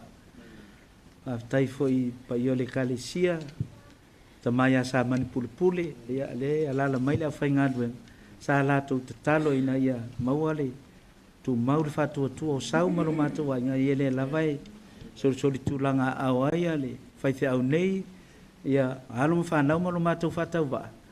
Ia ina ia tu mau pea le whatu na tō, ia manuia lau malanga tina tonu lava ua lua mafuta malo wali ile malo peo na tau sini o ia ile fatua tua ia matu tapua ia tu tapua i mai fo ia matu no nofo matu lau whanau ma uainga ia le a whau na osi o uainga ma le kalesia ia o se langona lea ia manuia tele lau malanga manuia foi le pa ia o mauvalunga so ngai whawhengainga ma a inga na lua, mai se wo mai masan i le lofo le tua whaftai.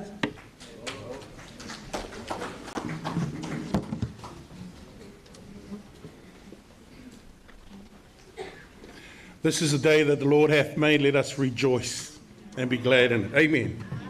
Ia, a tono o maali e tu whaalongo, ia moli mau, nei o tei, ma le whanau.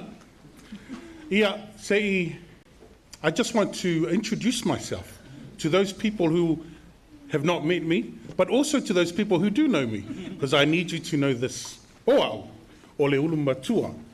Oau o le ulumatua, a le whanau smato tinao SAUIMALAE TAVITA, mamulianga TAVITA. O loingo, o weni wharani TAVITA. E pele umai mato smato tina. She loved each and every one of us in her own way. She loved us for our strengths. She also loved us because of our flaws. Ai tasi lavale number one. The number one that made my mom a mother. The number one that my mother loved first. And that is me. Tonight we celebrate the extraordinary life of this incredible woman. And although we're filled with sorrow, we also gather with joy, gratitude, and peace in knowing that she's in the arms of her Lord and Savior. Growing up, my mum was my protector from my dad. She was my first teacher. She was a prayer warrior, constantly praying for each and every one of us, for her family. She was an incredible woman of faith, a woman who trusted God with all of her heart. And that faith gave her strength even in the most difficult days. Growing up, Mum always prioritized reading her Bible. Te manatua lava te mi awa mata ona vai ia le my mum's site. O te latu le siaso nanga vai atu, e leo whaitau o lana tuspa ia. O loo yeilanga clear file. Au te vai atu, wa photocopy ia lau tusi ala tuspa ia. And she's enlarged it, so it's really, really big, it's like A4 size. And I said, Mum, I say, they say, well, vai foi mata, wale toile tutusa. And then she put on her glasses and read the A4, and I thought, oh, Mum, you know, she battled and she tried to keep up with reading the Word of God, because this is who she is. I have many, many special memories of my mum. There's one memory that I cannot forget. 7 years ago, I made the decision to move to Australia. And the most difficult memory, and also one of my most cherished, o le tae ao no malanga I Australia o te nofu mawai. When I hugged my mum goodbye that day, she said to me, "Ta whetau I le langi." She said, "I'll see you in heaven." Because she said to me, "E le loa me te tupu. Mum, you're gone. You're gone before me. And all I can pray is that one day on that glorious morning, I can be by your side." Mum, we celebrate you. We will miss your smile. We will miss your wisdom. We will miss your love. We carry with us not only the love that you shared, but also the life lessons that you've taught us. We will hold your memory close, cherishing all that you have given us. Thank you, Mum, for everything. Our successes were built on your shoulders. Your love, your prayers that uplifted us. Ia manuia lo malanga until that glorious morning. Whaftai.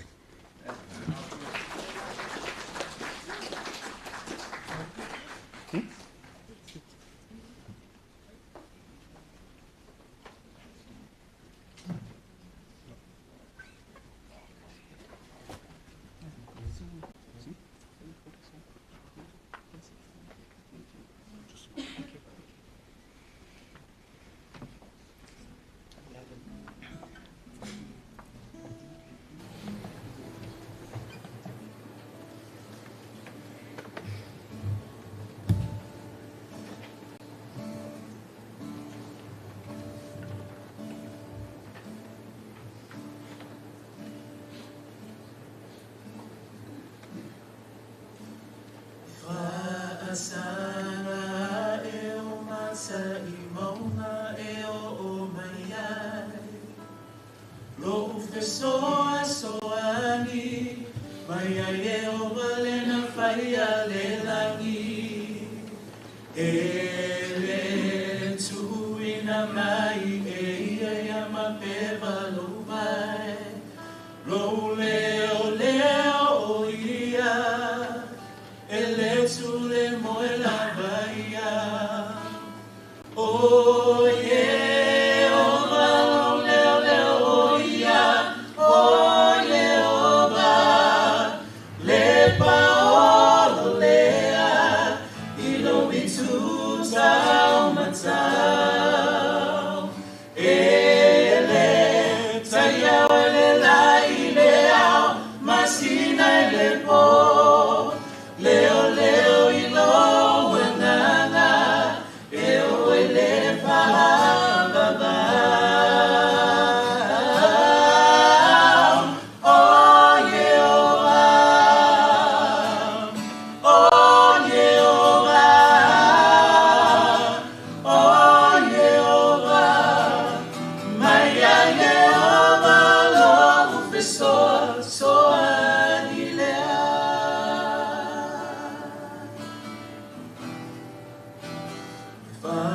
Sana e o mata I maunga e o mai ai. Lo ufesoa soani, mai ai e o valena whaia le langi.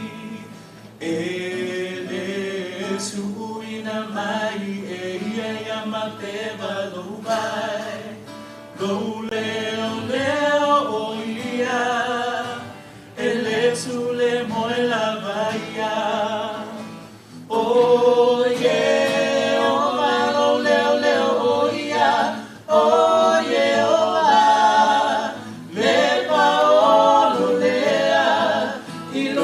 tu tau matau ele taiau ele la ile au masina ele po leo leo ilo wendaga e o wele pa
silsilani le whasolonga o tātou pōkalame o nei fiafi.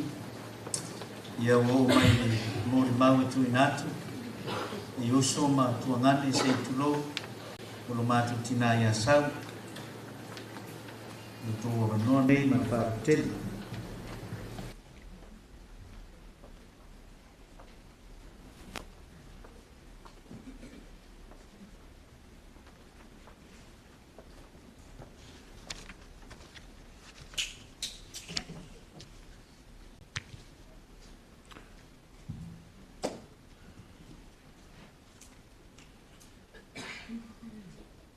A waolo wola o ia ke viso lea. A o lo woti o lo manuia lea. O le langi o lo tātou nu moni lea. O lo whaatalitali mai ei mo i tātou. Lo tātou o li i te whaola. O Jesu ke viso lea. Ua tulai atu ma le nganga whaalaro e tawai nia fiafi. Sei amatu se nganga whawhelo e nei pō. Le wa uma ona whawhelo i atu le amatanga o sauninga, le taitai o sauninga. Ia me sifo le na wholo le whionga pa ia le atua. Whawhtai le taitai o sauninga ma nei pō. Ia mo se hawa noa o mwhau maua. O lautula i atu ma le nganga whalalo ia e whawhelo i atu. E pa ia o lau whaingo lenga tofi le atua mo tau whalitua. Whao le kalesia lau sunga le taitai o tātou matanga luenga i New Zealand nei lau sunga mo Hawaii mika. Ma le whalitua e whapefoi le pa ia lasilasi o komiti whafoi. E ngata foi le whawhelo i atu le mātou ta maa whale anganga. Le sunga ia makisua mika. O ia leo le whaife au sau. Whawheo e whoi mwhatalo whātu le pai o le kalesia o le tūlanga. Whalupe mo na no whātofi. Le kalesia le CPL. Whatalo whātu mwhawheo i atu le pai o aingalua. Wale a whio sa tuala. Malu whalitolu. Alana tama ma tuisunga kaua. Lua manwai whai ngao pule mangafa. Ai maise le malu i ati o isa le upolu. Whatalau whatfo i matu ainga pele i samtau. I tu tero le matu ainga le ingo le matu tama. I la fionga le sao whanwhanofa ni wapai. La wa fionga fonti i amal fatua. I amal pa i o le tatu ainga ni wapai.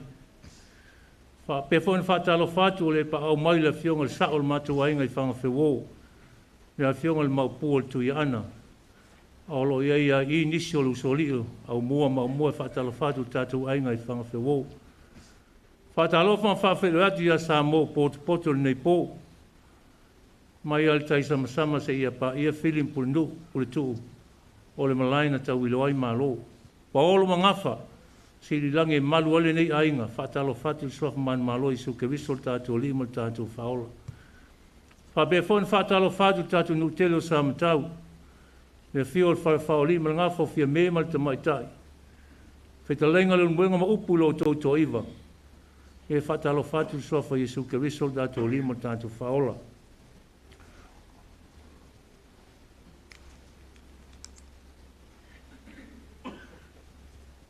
O le tu lai ono se moli mau. Ona ye matu atu e amate mali whasalonga le matu moli mau. Aolo tu lai atu inga ia sa i whaafonga foi masila fia ma matu te whaatalofa. E tu sa mali neia fiafi. O lo matu a inga, ma le matu whanau to asfuma le lua i matu. O matu na tupunga mai, o matu matua i a veanga wā. E whapea fo le matu tina i a sina i sa matau. E te osfurma le lua i mātou o le whanau. O le ulmatua o whaoi frost, i o whailangi le wholanga. O lona lua o SAUIMALAE ni umela mō mua, lona winga o SAUIMALAE mō mua lea, i o whailangi le wholanga. O lona tolu o SAUIMALAE ni umela lua le maitai lea, lea o whailangi le wholanga. O lona wha o la vea malai fau, o le tuangane lea, o le uso lea, o whailangi le wholanga. O lona lima, o le minga hosea, le la mo mola na mori mau nei pō. O lona ono, o whangaia fiso, i o lo i tutuila, o lo o soifua peo ia, au o le mauma mai sea manoa, i o ona tiute ma whaiva e mai sifo tu langa o iai whainga malanga, ua whaisi whainga tāra whainga malanga mai sa moa. O lona fitula, i o au le tautalate o whangaia whaasipala vea. O lona walu, o le tamaitai o wholole rio, o lo i, e muni mai lako muni mau. O lo soifua pea. Lona iwa, o niu mana, taua, wheturi ai, ia ua maliu o ia. Se fulu, o whenenu i wao leota, e muni mai whoilanga muni mau. O lo soifua pea o ia.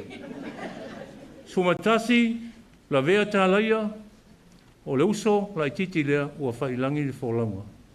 Se fulu ma le lua, ma le wii whoile o le whanau, o le tamaitai a palolo, whaiva, o lo soifua pea o ia, mai o le a muli maila na muli mau.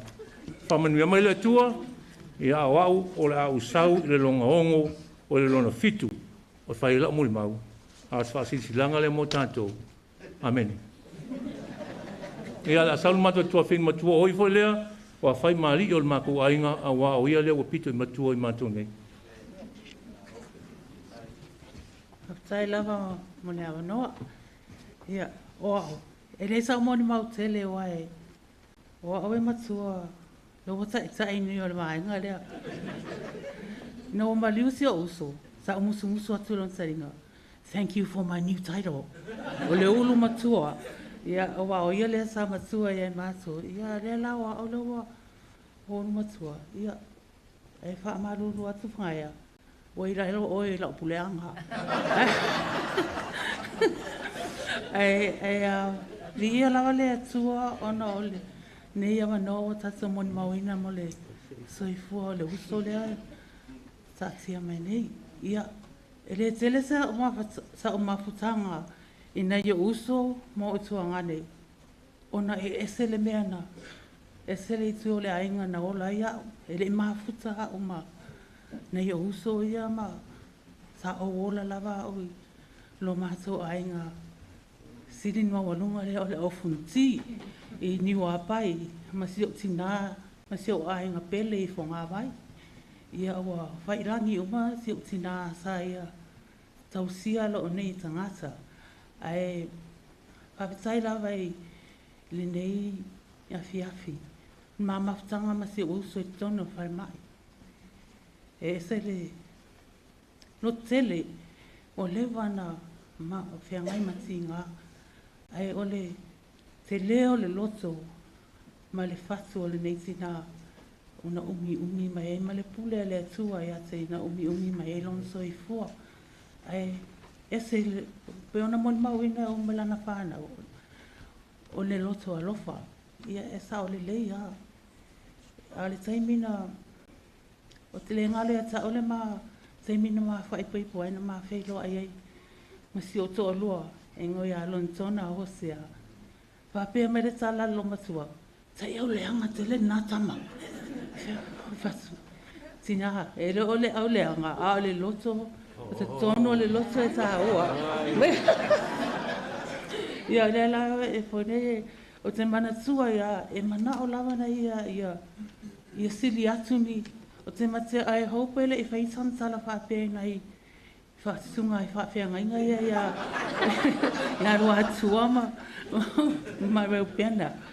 Ia wale tina, e le te tai a tau whia na tala, a mana au e whai atu ala te. E na nā latu a si matoa e ngolo, ne mai tai lofa. Haku hui. O i liwe ero nei tu le leima no nei tu fiesi. A te tono loto la ele fiesi ai. Ai ui lea, ele pole ai a. Ai ese le fai tala o. Lai e whaari lona manatu, whona le mare.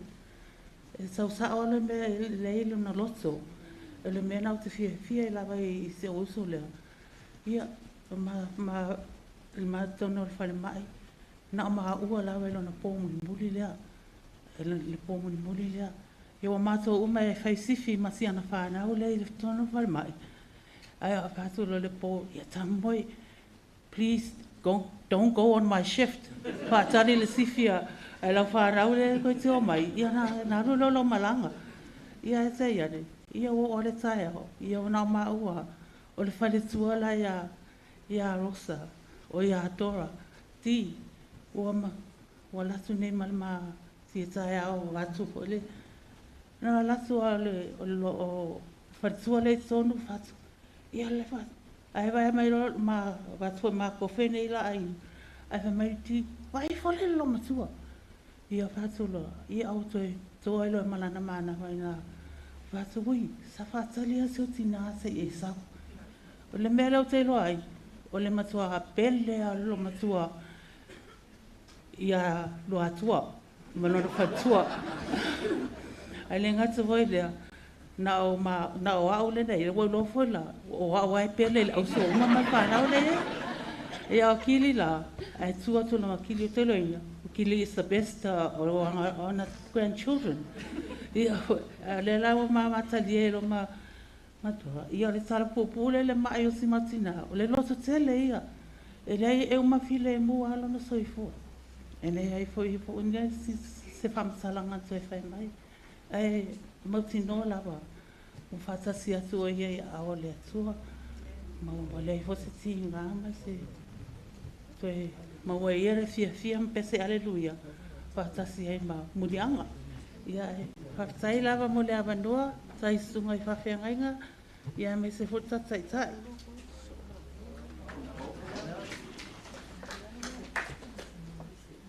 Ia lea lau o lo taimi. Whaftai atu le tua whine, ia le minga mo le mau. Ia o le te koe whakalofa ko sio mākongu sa makaula le mwhainga maunga mai mau maku ainga. Ia o le walau e foi siau whanau, o leo ka koe leo mai o venga mai o skarima mingi lak whangau. A te walau ki siau whangau e mai si whanga mai. Ia mau mai si o mātu tu atu i o. Ia masau kou sila hoi whamangianga le tua o maure. Nge ko inga. Mata le mori mau i le maftanga vai malmalo matora.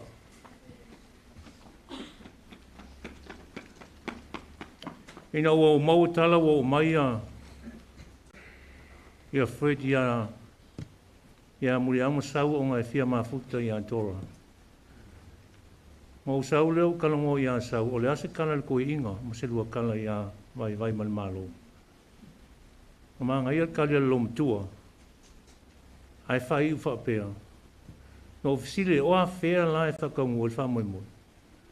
Ai whai male kala sau i a o mana whai muri anga i a Fred, e 5 tausanga e nofo wawa ai. O ngā whako a whai poipo lea. Whako o nā alu i lea o le mawhtanga lea. Ai na ua 2 tausanga talo nofo wawa ia Fred. ai sola lo murianga. Wa lu fai ngamala. Ono o fai atu lole ia anu atu ma fre. Malonga mau o lu atua. Ia ole kai me ole ko peka ko wala wa lu murianga. Pingi lole ni a ko lima kausanga mela le nga fa va venga ma futa fred motor. E wa lu ko inga sa ku ia le mo fu vai lima kausanga. O le toa fine lea. E le tau whamatalaina o na winga. Te manatu o no whale a satu ia maa o tau whina ngalo mo tau whamoi moi. I ala soi fuanga ngā lua o le tangata ni o sau. O le tangata e alofa i lona a inga. E alofa i lana whanau. Ai o le tangata fo i e sili o na whaituangane. Ina ua maali liu le tolu o o uso, o na tuangane. Ia e toi o au nei ma le li o lo i tutuila o le mwhaina lava mai. Pas teme sa wai o le whaaloalo i a tea. E moli mawai a vai mal malo, matora ma whanau. Pas keme o sa wai e whaaloalo i a tea. A usau e whaaloalo. Aina maua e la ukala le whamkalanga le vaenga lea. E loa i fai kama whapiko lo makua lea. E sau lolon tuangane, makuaro le lei mai ai e whai loa e matana noa. Ai levan kako i, e le whasanga sana lei mai a tātou. Hallelujah. O sau, e mawhai o ngā reach out no ngā lima malonga ao e fsoswang il mako ainga. E le ngate alofa, ai a patu lo na lima, ma fsoswang il matu ainga. O sau foi o te whai ngoina il matu ainga o lena te wha atoina matu purkalame. A whai sau whanga il matu ainga i maliu, a e whapea e tolu afe lima se lau. E whai maisau i ante au e wha antoa le whaafe. O ai e wha atoina, o mamā matautanga a e wha akoa e loma kua lea. E le ma whaina maa o maa sa maa ko keo is whablave ma se ko lua afe lima se lau, lua afe lima se lau, e mga awasau wha akoa lesi afe. E a leo malanga.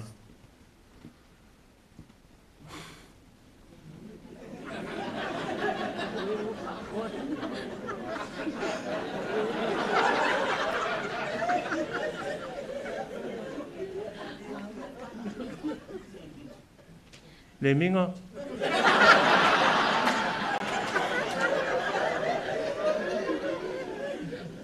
Polole vau mo pololo. Ia o la auto mata fai ona. Ma la auto matu pala pala na. O le wa ko ko ya. E fa ko inga ka ko fo fanga ka ko por kala me fai. O kenge le e nga ngau sa mo. To i tale misi tau sanga e alu sau sa mo. Ai alu lai sa mo. Ele ma fai anga fo i fu mal malanga sa we no ma se me mul mai mo ma umlo to lua. Ai mai se fo le ta fine a tora wala o e fai malanga so o i sa mo. E mo mai lava se ofu. Ia po se alo po la tanga lava. Ia ai le ka mo fie me. O sau fo i. Na o mo wale malo si anga e fai tau altu spaia. Ina wa mata no le tasia so vai aku ngā le sili silo ngelo makua isu enga al mako mkanga luenga. Ia ale au ke ngofongofo. Wa o fai kaula kusia o ke mil su enga o whakawhalo lea. Ai fai o mo masui. A le kala asang whamai a tau ina o le sue. Fiwa kawa ngau whamai sa tau, brother you can do it. E le bepero la kala le fai aku.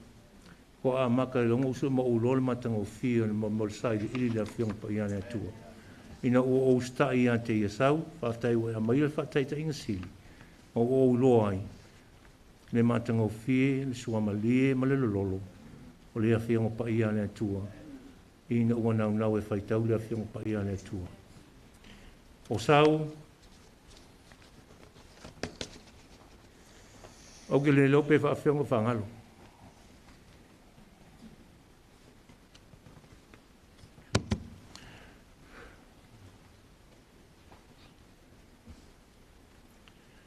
Whaftai mo mea mo e whaia. E wina ila tō langona mai. Ai moli maule au fia nei whaftai mea umawa e whaia. Le ngata i lo ainga, o le kalesia, o le tātou nu. Ia meisi o lau whanau. Ia whamanu e tele le atua e lau whai ngā malanga. O na suafa Iesu. Amen. Ia o lo wateli o Mark, me wala au kula. Isa ka, e suma te taka.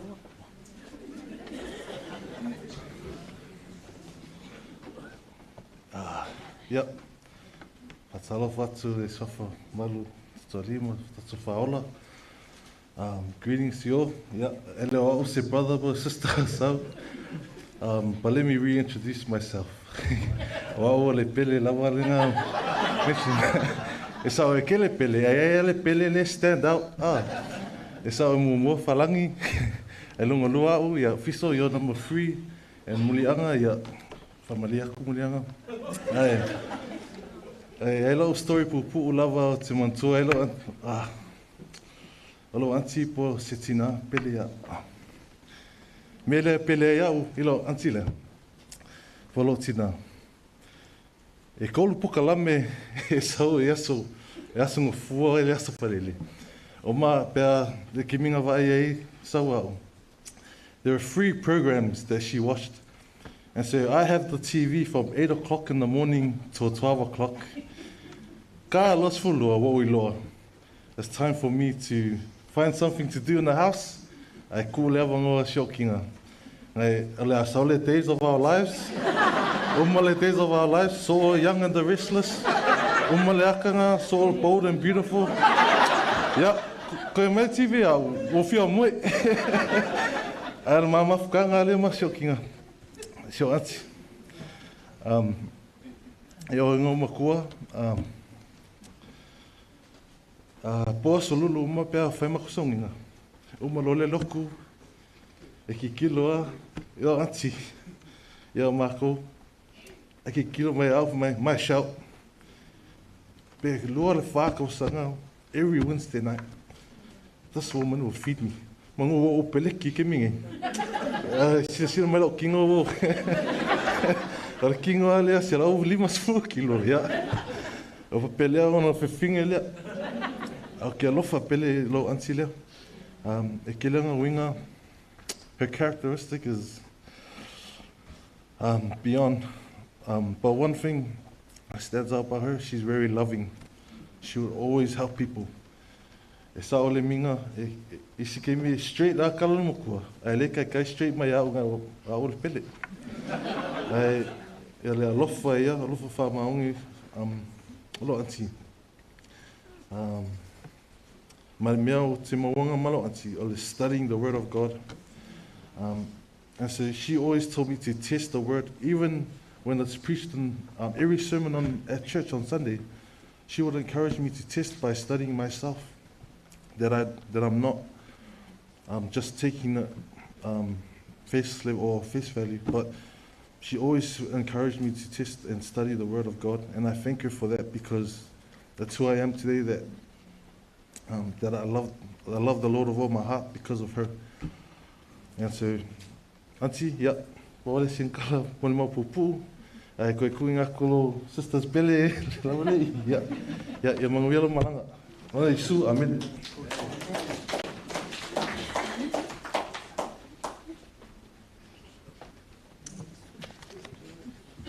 Good evening, ladies and gentlemen. My name is Polole Leo from Melbourne, Victoria, and I'm your contestant, number 8. And I'm with my son, Nathaniel. And yeah, so I face na kalamali. Ia e kaufa up mai ai le a. Le kako po o le po fia. E lua mea ke kauanga atangia is a celebration. Mua o le ata. Rona lua o le pati.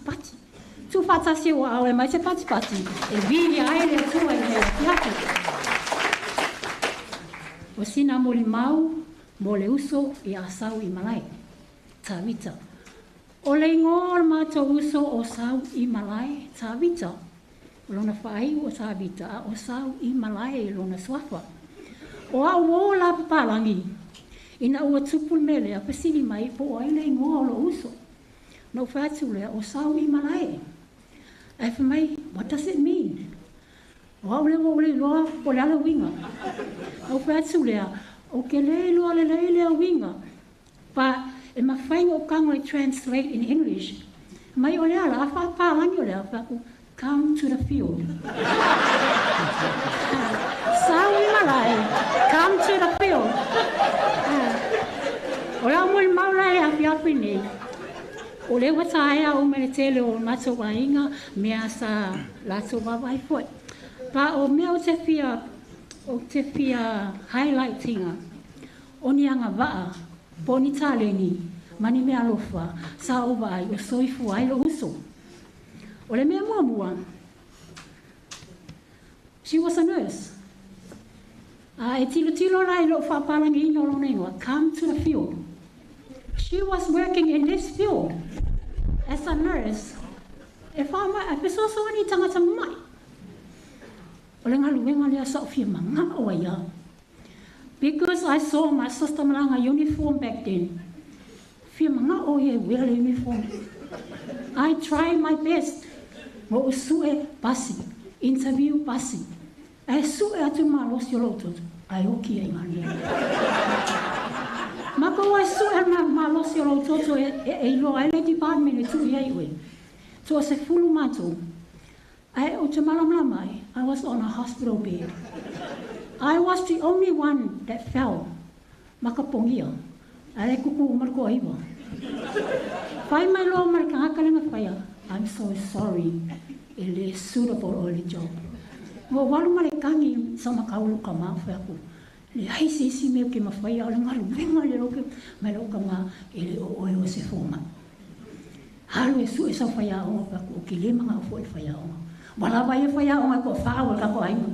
So walu au e su e se si mea. Me and my brother whangaia.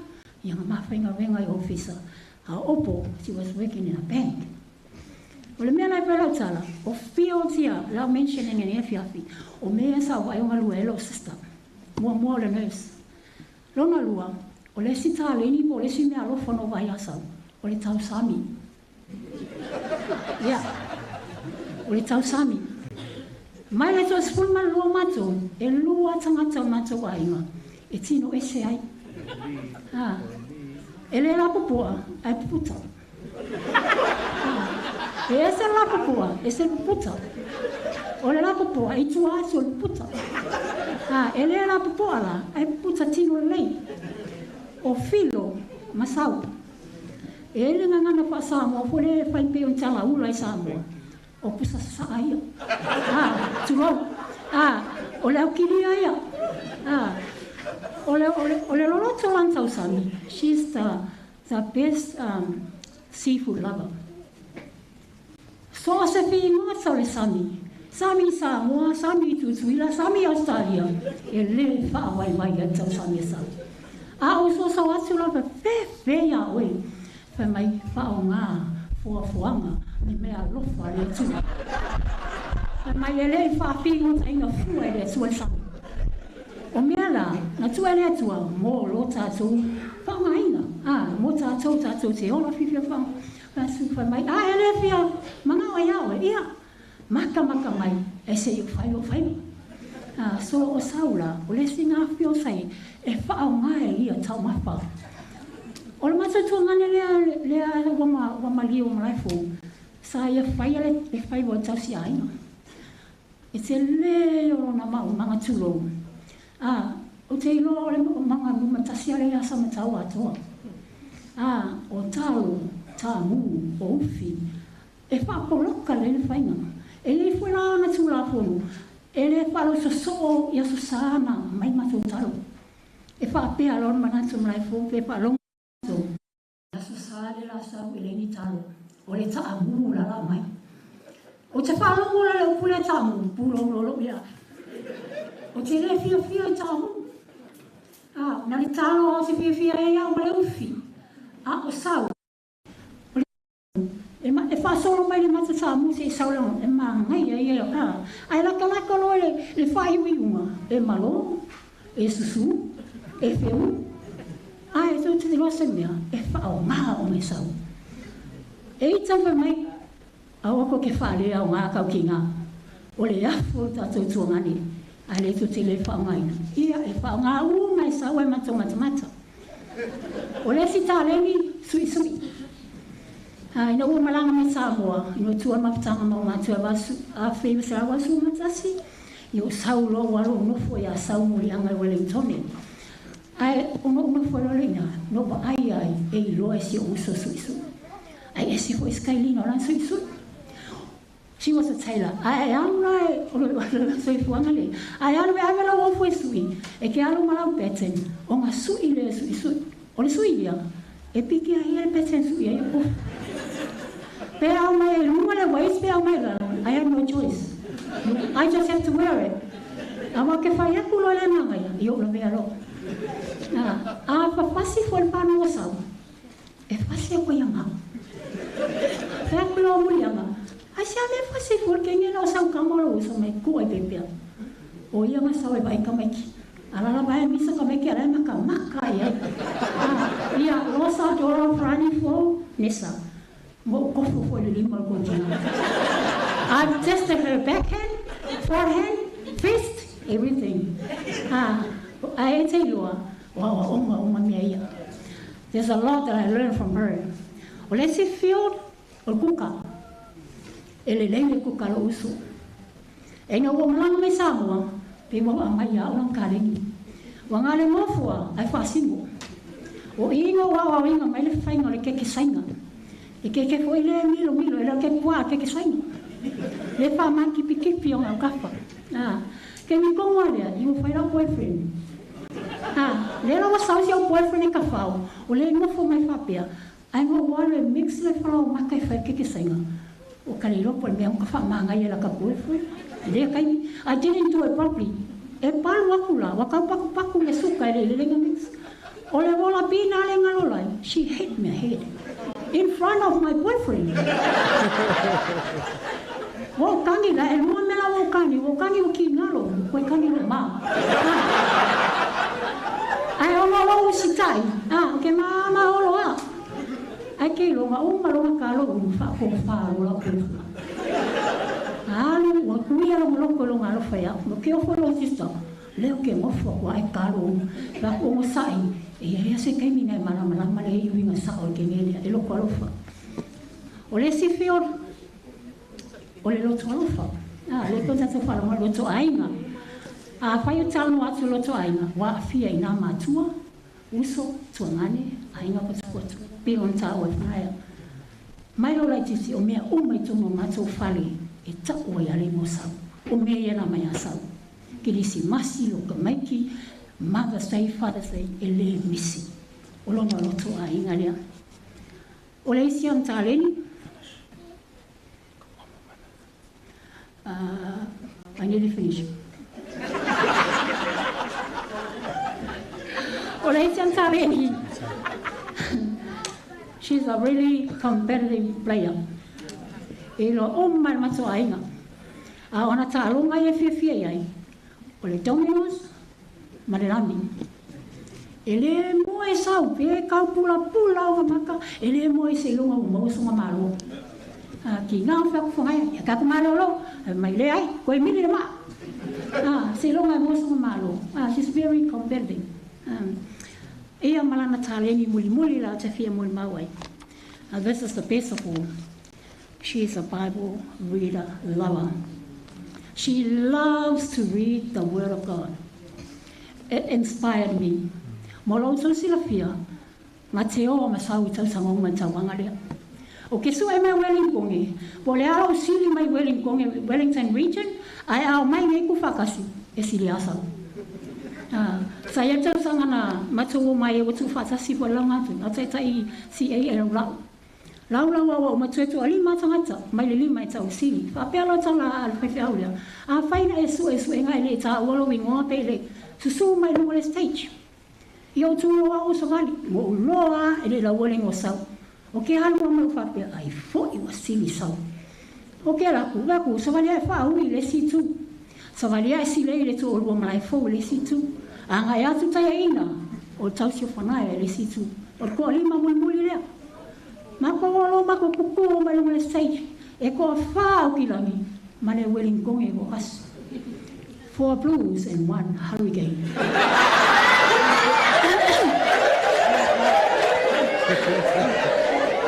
Amatala na lau toli manea. Sau le lima, wal sile. Sau e wha, wal whaui. Sau le tolu, wal teina. Koe longa maua. E nei la ua le lua lea. A wale wangu lunga samani ma sa pari paki. Pei walai lua. O sau ai siri. Iwa whaakali kua esi mā kōwhai whiau i ato ere ale misa, mai porua, paki mkirikiri mai e kia. Ai nganga lau mai a o tūlanga lua, o wholole li o mai Wellingtoni. Kei roa ngama kua i o whaasanga kupa, you did it again eh. Ai whamanakala, sorry, o ke makua i aore. O si o uso lea, o mea ia, o kelo kengi. A whaile ma whaingo sau i lunga ngei whaise mako stari mo le su e ngasi ei. E whaile ma stari lunga ke fongi. Ai o ke mon mau iako, she was gifted i langa memory. O se kangaka e whaitau mai kau. No whamani ina, ono le whaonga ina te tau, o lona taimi sa nofo le whare. Sau whaatu sau amu ia oi. Ale mea nei, e stari lunga le train ka ale whainga luenga. Toe ana mo o tau mo se me sa ili me fai tau e le fionga le tua. E whaktai e a velo whamalosi, mo whamalosi. O te alu ala e Australia, o te le ima whai alo uso. I only went as far as second base. Tau ke le pitinga sau. A whai a leo sa o mea alofa se sili. Ia o le ngā. Sili a sau. Ai o wolio. Ai mai tua as a second base. Ai o se o le sanga se whaamamianga. E ese le tau vivi. Se o uso. Ia sau. Wai alu. Ai o mai tau wina. Mo o te wina. Ni awa onga sili mataua. Wa ma fai foi o na o tau ma fai e whaataita i te tono lo o langa. Mara o sawa linga mo le ali. Ai le ngatelia o te tono lo ainga. Whaafetai mo mea oma. Whaafetai lo lotu ainga. Whaafetai lo walofa ia te mātou o tuangane ma uso. Ia e le taumateina.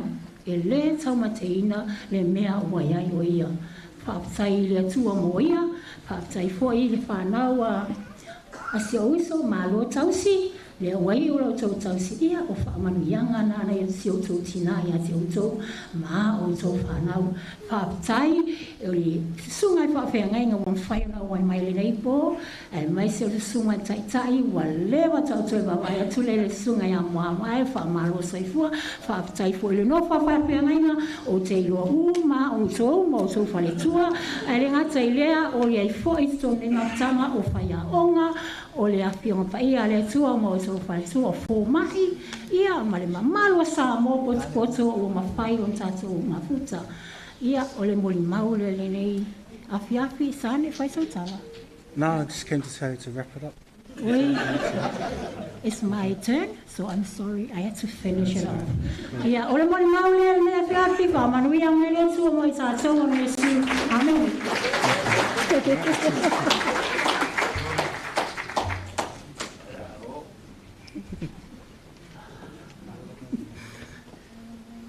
Ia o le whatalo whalawa e tas. Te atu. Ia ai whawhitai le usai a wholole. Ia. A tono le whamanatu lele mo tatou uma. Masina te nei po masina tu i tualen maliwe ia petelo. Whamanatu le mo tatou. Ele i maliu petelo. Le doi wholo tu. Ai ala sanga tsa fia fa wa la mata ya petelo ya afio tio i me pone o le su ai to fino pete ya ai fa tai mo ro wa noa o lo ngo fen i va o le otsa o wa wa lon fulo fa na e malanga ese mai le usa ya sa mo sa mo ma le tolua ya Murianga ma Farani fato aiva o tausanga. Ele i umila se mama fatanga ma le uso ya sau. Ai ele me o te fia mo mawina e taimi ale ia se mai sau. Na uloa ai o se uso e silion sawa. Ona o no fo sau i fangali i mama. Tu ualoa o nga alolo tina moli au ya sau tu uai. Ina iau fo i mai. Sau ma stupe tongelo pili. Ya ona ia vanola na sa mama futai masau. Le au te ilo ele sau alo uso e tea.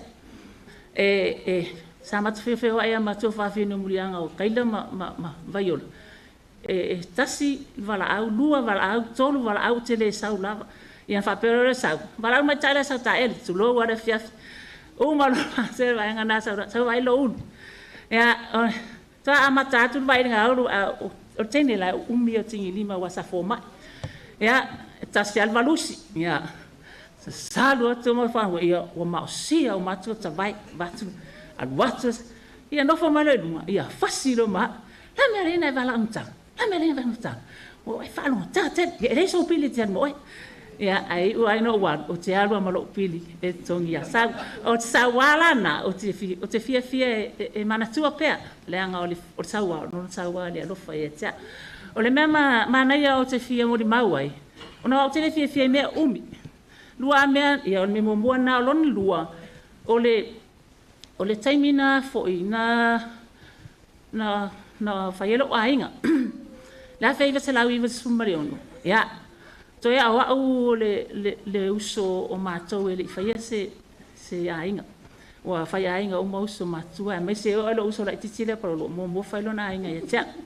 Ia, o mātou ainga le o wawa ai o mamai ia tia. To ia awa au tangata le toi. Ia o se mātua whai poiponga te leo alo atu mai ai awa whaui, o sau, o malaifou, o whanaia, o le minga, o wholo, le futuriai.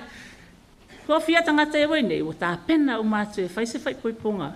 Mo wa, malmanatu. Ia, toi awa ule toi.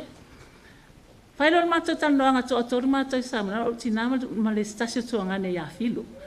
Ia, ua, mana au nei, o tina e whai whasamua.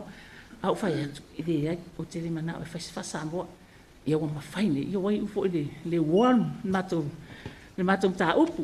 Ia e mana o i se whatwhasamo, ia o te le mana wai. Ai te ua watu whatonunga i New Zealand, ia sau, mawhaui, ia matama. Au alavani e whaia se mea, e tau wale e tatu ainga. O leo tapena atu i nelo whai poiponga. O mea umalau, awane e mingo i se mea. Au sau ai ona whatonunga lea. Whaalongo atu sau, ia, wa esel mea lau e, o la mao mata whaipoipo whanmeri. Ale wa umanta pena lo o whaipoipo, o la o keke, o mea umamora o whaipoiponga. Ia, toa lua la wea so whaiponga, ai tupu lope whea ia. O tangata lea tau fia atua. Sau, vili atu sau whamai. O leo matu tinga ina ta pena atu lau whaipoiponga. Ia o whatunu e, ia walei. O lea whatari atu. O atu loen malai valele. E o atu, e whonga whare se fulu le keki. O atu lo tau fia rod malai vale le keki. O fia nau nei la sau ma vaenga hoi le customer leu whapea. E tau fia le keki, e le i whai atua se pepa po le ai whatever. E a whau tu lo sau, o le keki ena, e whaonga e la sto nai. A o la sto fia le tau nua toi. A whai atua, e fia nau mai la wali, e le i tau fia keki se, e whatari, e whau tu lo, ialu ilo e sau. Ea, le lei, tau fia le keki.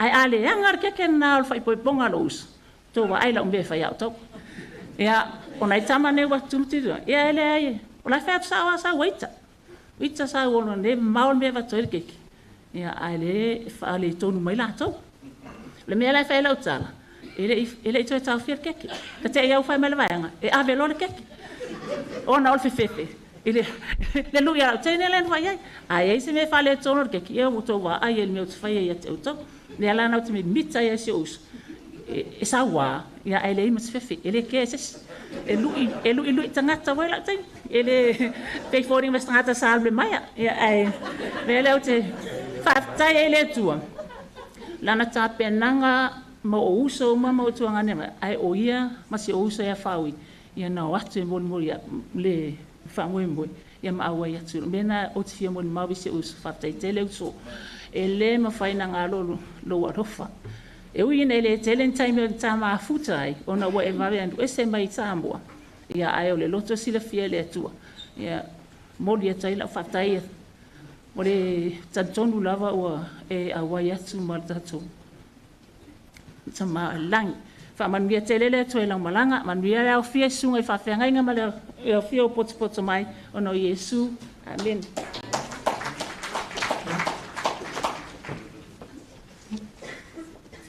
Ja, whawhatai le. Tō whawhanai mo le awanoa. Ia, e wawe ala o mau.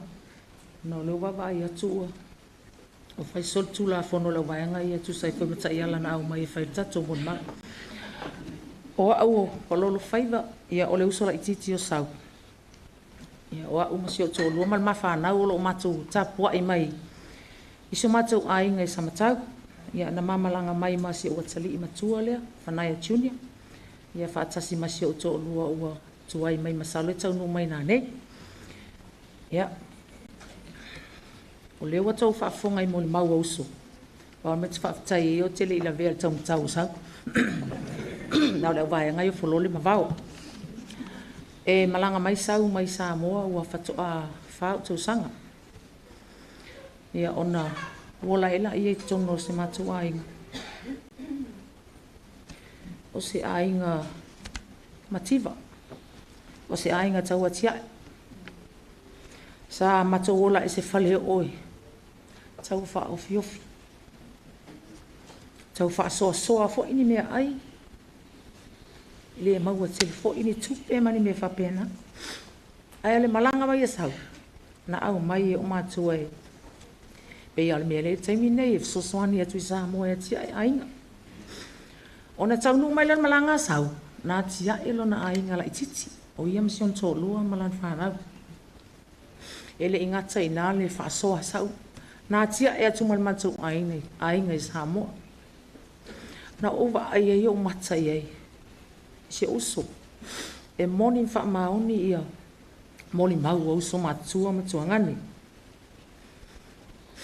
Na ova ai e leo tina. E pele i o leo teine le leo tina.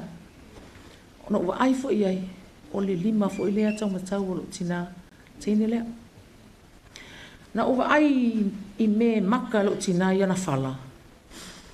O tanga alunga o i afu me uma. O le ingoa lea SAUIMALAE. E ti ngale o mio le ingoa. E maka uma ia e telo e mo le mautelo matu ai. A fola la matu fale tele whala.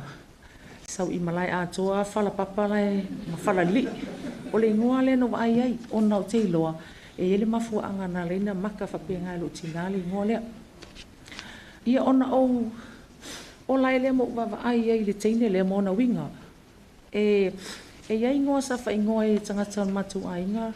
Matu nuulo tina. Wha ingoa amini. Tai sa ua fulia. Amini o ngai lea ia se sa ua ai. Ta ilo i sa vai ar sa ua le upolu o lo tina. Matu tina. Ona wha ingoa lo lea o le matu uso matua lea. O amini lua. Leanga o le so o uma lea o le matu tina. O le makua sa ua o tangaka. E le fefe fo tangata is tangata. Ai o le loto le teine. O le loto tele i e whaise mea. E fi nau. Pei fon whita laifa naia. O wani matou me whai e la iti. E wha atoa e sau. O lona loto. Me manai ala na ova aia ia o iei. Ma o piki mai a mai. Isi o usolea. O lona lima ma fola. O si o usolea. A malanga i Samoa, e le ngatalan whaasoa i tono matou whale. E iei na o tina lo tapua i mai Samoa, tina so nei ma peka. E o uma i le whaasoa sau. O se tingi pusa e ave mai tua ma so nei ma, o se tingi pusa e ave a peka e le misi. O le tupe, e tofu fo ilta mai titi ma le whaamomoli. O le awhiwhi a le maka i ale ingoa, i e whapena na tufa. A ole na tau le malanga sa uma dora e o atu ma le vaenga lea. E lup fobe umata mai tonu matu ai nga wailoa. E maua isina mea alofa. E abatu. O na winga ia. O na winga alofa ia. Na o loa fo ina. Whaatupe atu fo ia saula ua onga. Te lo taimi e whaatupe atu e se uso le a onga. O mea uma fo ila i tonu matu whalela. Sa na a mata atu e se uso. Le uso ia whaui. Ma le uso ia sau. Whaatamau a inga ina il matu a inga. Heo o mali taimi nei. O se fifianga ia te au te nofo mai lau ainga. E iei se tangata o lo whaalango mai o te vili mai se mea. E tali atu. Lea walu. Ina ua maliun matotina. Walu fo il whainga malanga whaaui. O sau sa whaatina i el matu whanau. Ta pena whaipaiponga la o tali i le lua o lua. Na o wala au mai se uso. Na malanga atu langan malanga muli muli ale Samoa. Ta pena o matu me malu atu. Ua o sau. Ua le istatu tina a wa ule ua whaatina i ei o tau. Na ngona lo ulo tele malo fia o lo i ei se tangata matua. So uso matua. O nai o tua ngani matua ma uso matua. O te tua ma i ei.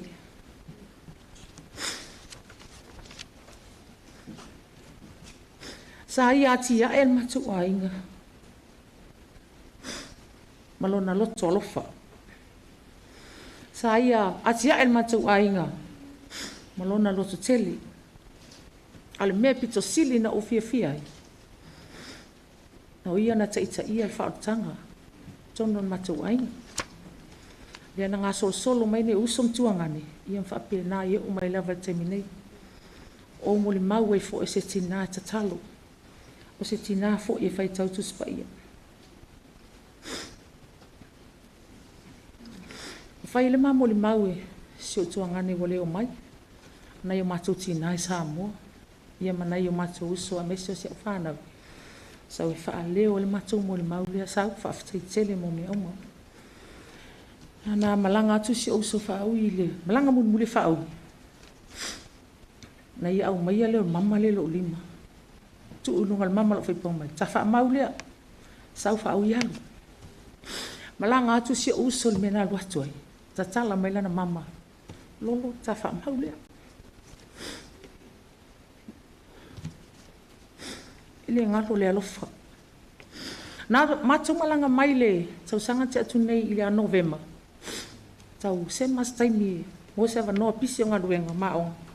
Ina ua sa atu a si ngā ina. Una ngasi. Na mātou mai le a November whale mātou tonu mana i usoi. Australia. Te o mai se yasi.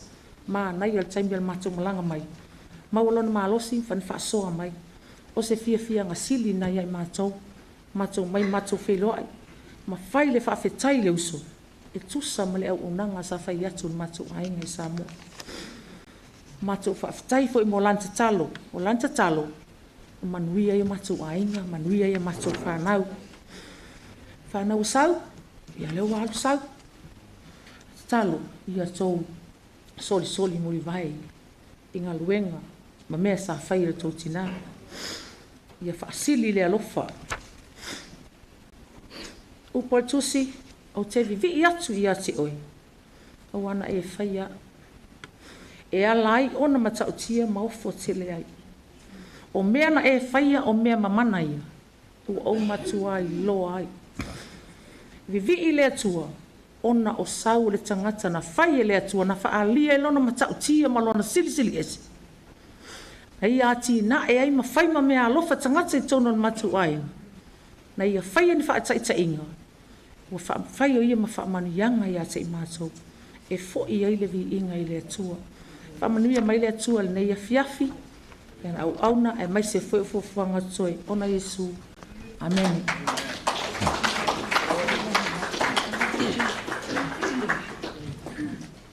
Ia, taimu lau no. Ia, ua we sau me Samoa. Ia. Tau mai foi whapupuhu se mui mau. Ia. E whai ia umasui o nei o tei. O taki. O ngā hoa e Australia. Ia. O Tiurani. O Ivola. Whapea foi ia SAUIMALAE Amerika. Au mua arisi, tutuila, whalau futa, ia matala ia. Ia, ole, wafuanga nā ua, whai na sotu ina lo tō pai ia mo lo tō manu. Whai lo vai masui, o nei o tei whapea o na tangi mai ala. o SAUIMALAE so leo le matu grandma le talo fa pe te fa longo ia e lo grandma e basa no fa isiso to seso la fa na we to pe mai e tupu me avea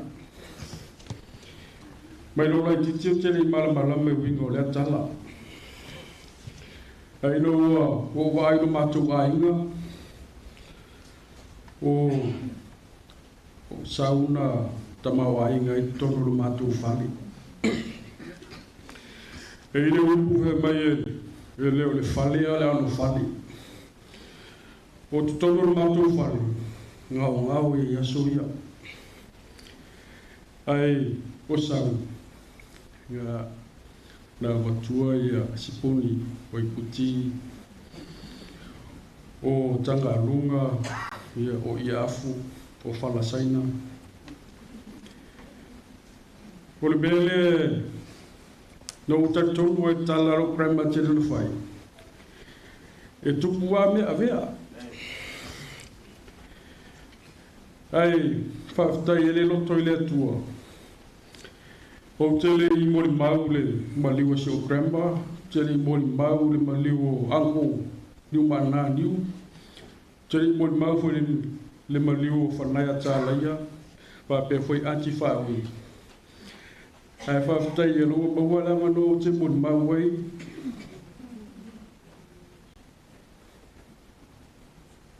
hio tina i hasau sau malanga mai le noa whero sifuru. Sau e ta pena la malanga o tēru le wā. Sau mai sa moa mponya o mai ia. Sau lo whamautu ia sau. E ipo te moe toro lampo e moe ruma tatu. E whaalongo e whailang tatalo. Te mina le malosi le koviti. E whautai leo loto ia sau. Whautai mo nana tatalo. Whautai mo si whautai ta inga na e whaia. E le ngata uso. A o mātou o lau whanau e tuputupu atu. Leo foi o mātou whai o mātou a inga. O le mea lava nā le whai. Mātou te sori muri vai. I mea o moro tau whatatia. Whai o tau whatete inga ni mātou o langa. Leo foi ua mātou tapisa, matalatala o winga, solia, a o e soifua. Ai patai siri le tua. Mātou te le tau mate. O lo e mapu atu le ai le toi esti ngā. A nao le fie e whaamau. E nei momoonga upu se fia paitau inatu. Nei manatu na tunga. A muia matangi angi a sifu. Toiangi a sai. A muia foi le la ma le masina a oso ai. E toi ngoto. A ngoto e toi oso ai. Ai o le manofo. O le moe foi. Ai sea, a pisili, ono whapelea o mafatia, ono wala au e le tua. Whaptai mō ringa lei, na e whai tono tatu ainga e whanga whiu le ngata I lea, le ainga lota mai, fo ngā vai, maniwa vai. Whaptai le ngā lolo alofa, ono suafo Yesu, Amen.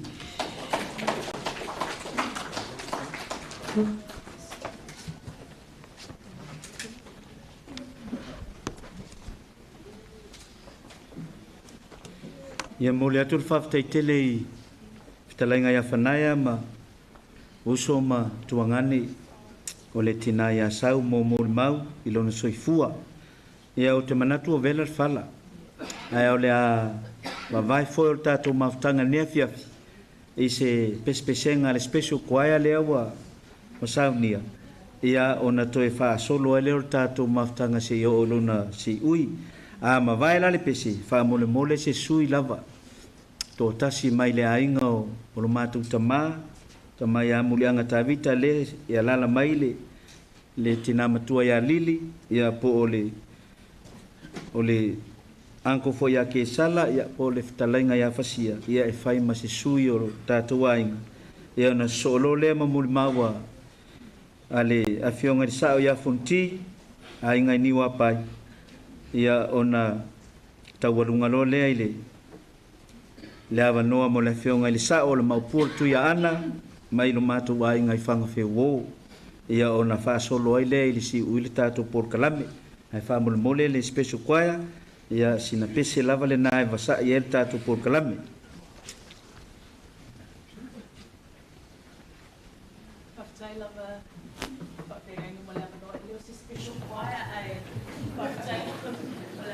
Just one thing I'd like to share about Auntie Sal. She had a joy of singing as well, so we dedicate this song to her and just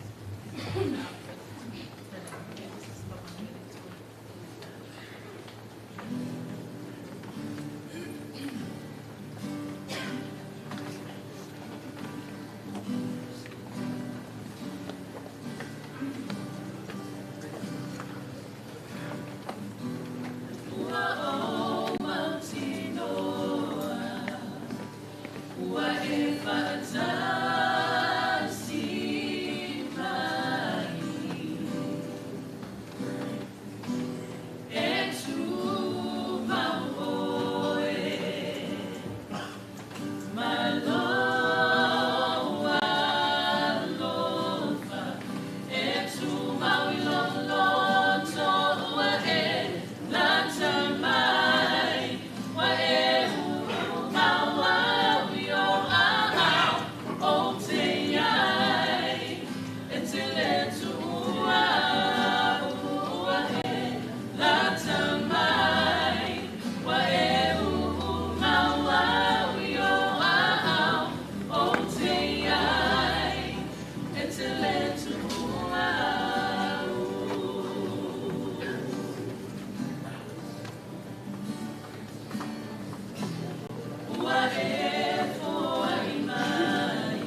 Mo le whakatei le Ia ano lama whanau ali tina ia sau. Ia mo le vi inga mātangofia. Tua tu lola wanoa nei. E se sui o tātou ainga. I tama ia murianga. Tavita. Ia ona soa lo lea ma whionga sao ia fonti. Ia ma le whionga le maupurtu ia ana ia ai. Ia no whai wina lo leo tātou por kalame o nei fiafu.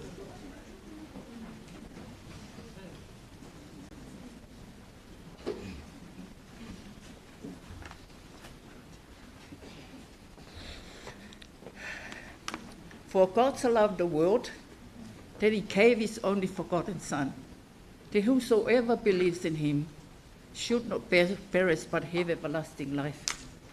A wā o whape lava nā lo whamai o lea tua i le lalalangi. Na ia a mai ai lo nā tali e tō tasi. Na ia le whano se tasi whātua tua ia te ia. A ia maua e ia leo le whawavau. Whawtai mo le upo le ne yaso. Pei o se upo e au ngā mui tātou uma. A mai se fo i lātou te le iloa le awala i le li. Mai on me le wo au mai ai le tusi le nei. A wā o whape lava nā lo whamai o lea tua i le lalani. A wā o lea lofo le tua mwhai e o tātou sau i le langi. O ia lava o le ala o le ola male upu moni. Whamai le ai lava se tasi sau atu tamā pe a liu i atu i ate ia. So, e le tele se o muli mau ia sau. Ai na ni nai mea o to atu. E matanga o fia fo i le whaalongolongo atu i le olanga sau e moni. E moni lava le olanga sau. A wā o ia le na whaaolai nai lo tua ngani. Na o mai, na sau lo tua ngani i nei i New Zealand. Na toi alu i Samoa. Ma le manatu toi fo i mai na o ia i New Zealand. Ai te i wo whaalongo atu. Nai upula, o te lea mana au mai ni si mea. Ane nai mea o to atu. I le wheloa i ngā saumalo tua ngani.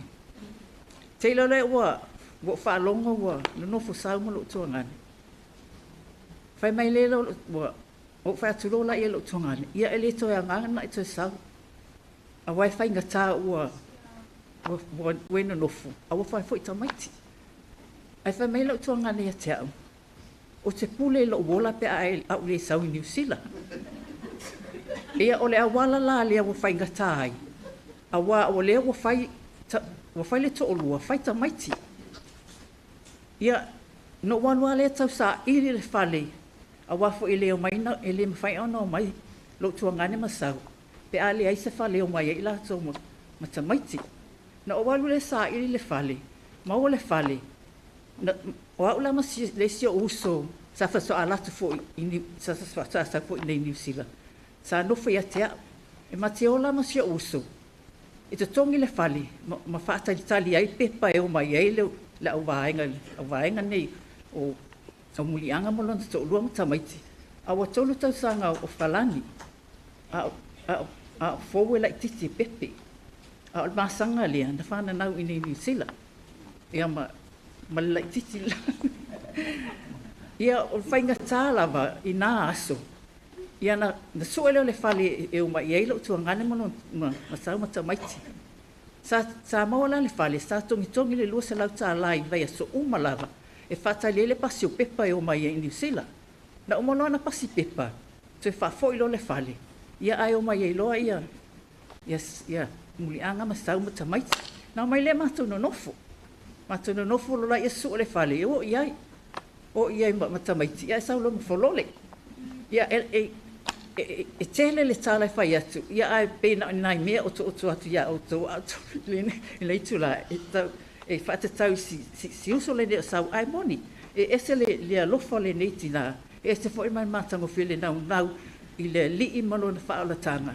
E nau fo i whaola tia. Wa o mea le ngau mai e ia sau matamaiti i Auckland. Ona ole whaola ina o lana whana. Pēna o whaolongo i moli mau o tangata. Whaola ina le aingo sau. Ona o sau.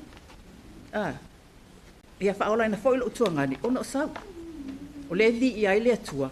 Ia whapena le telefoni tala le neaso. Ia manuia le tatou pō. Ma le aso sau. Tō whalawa sau.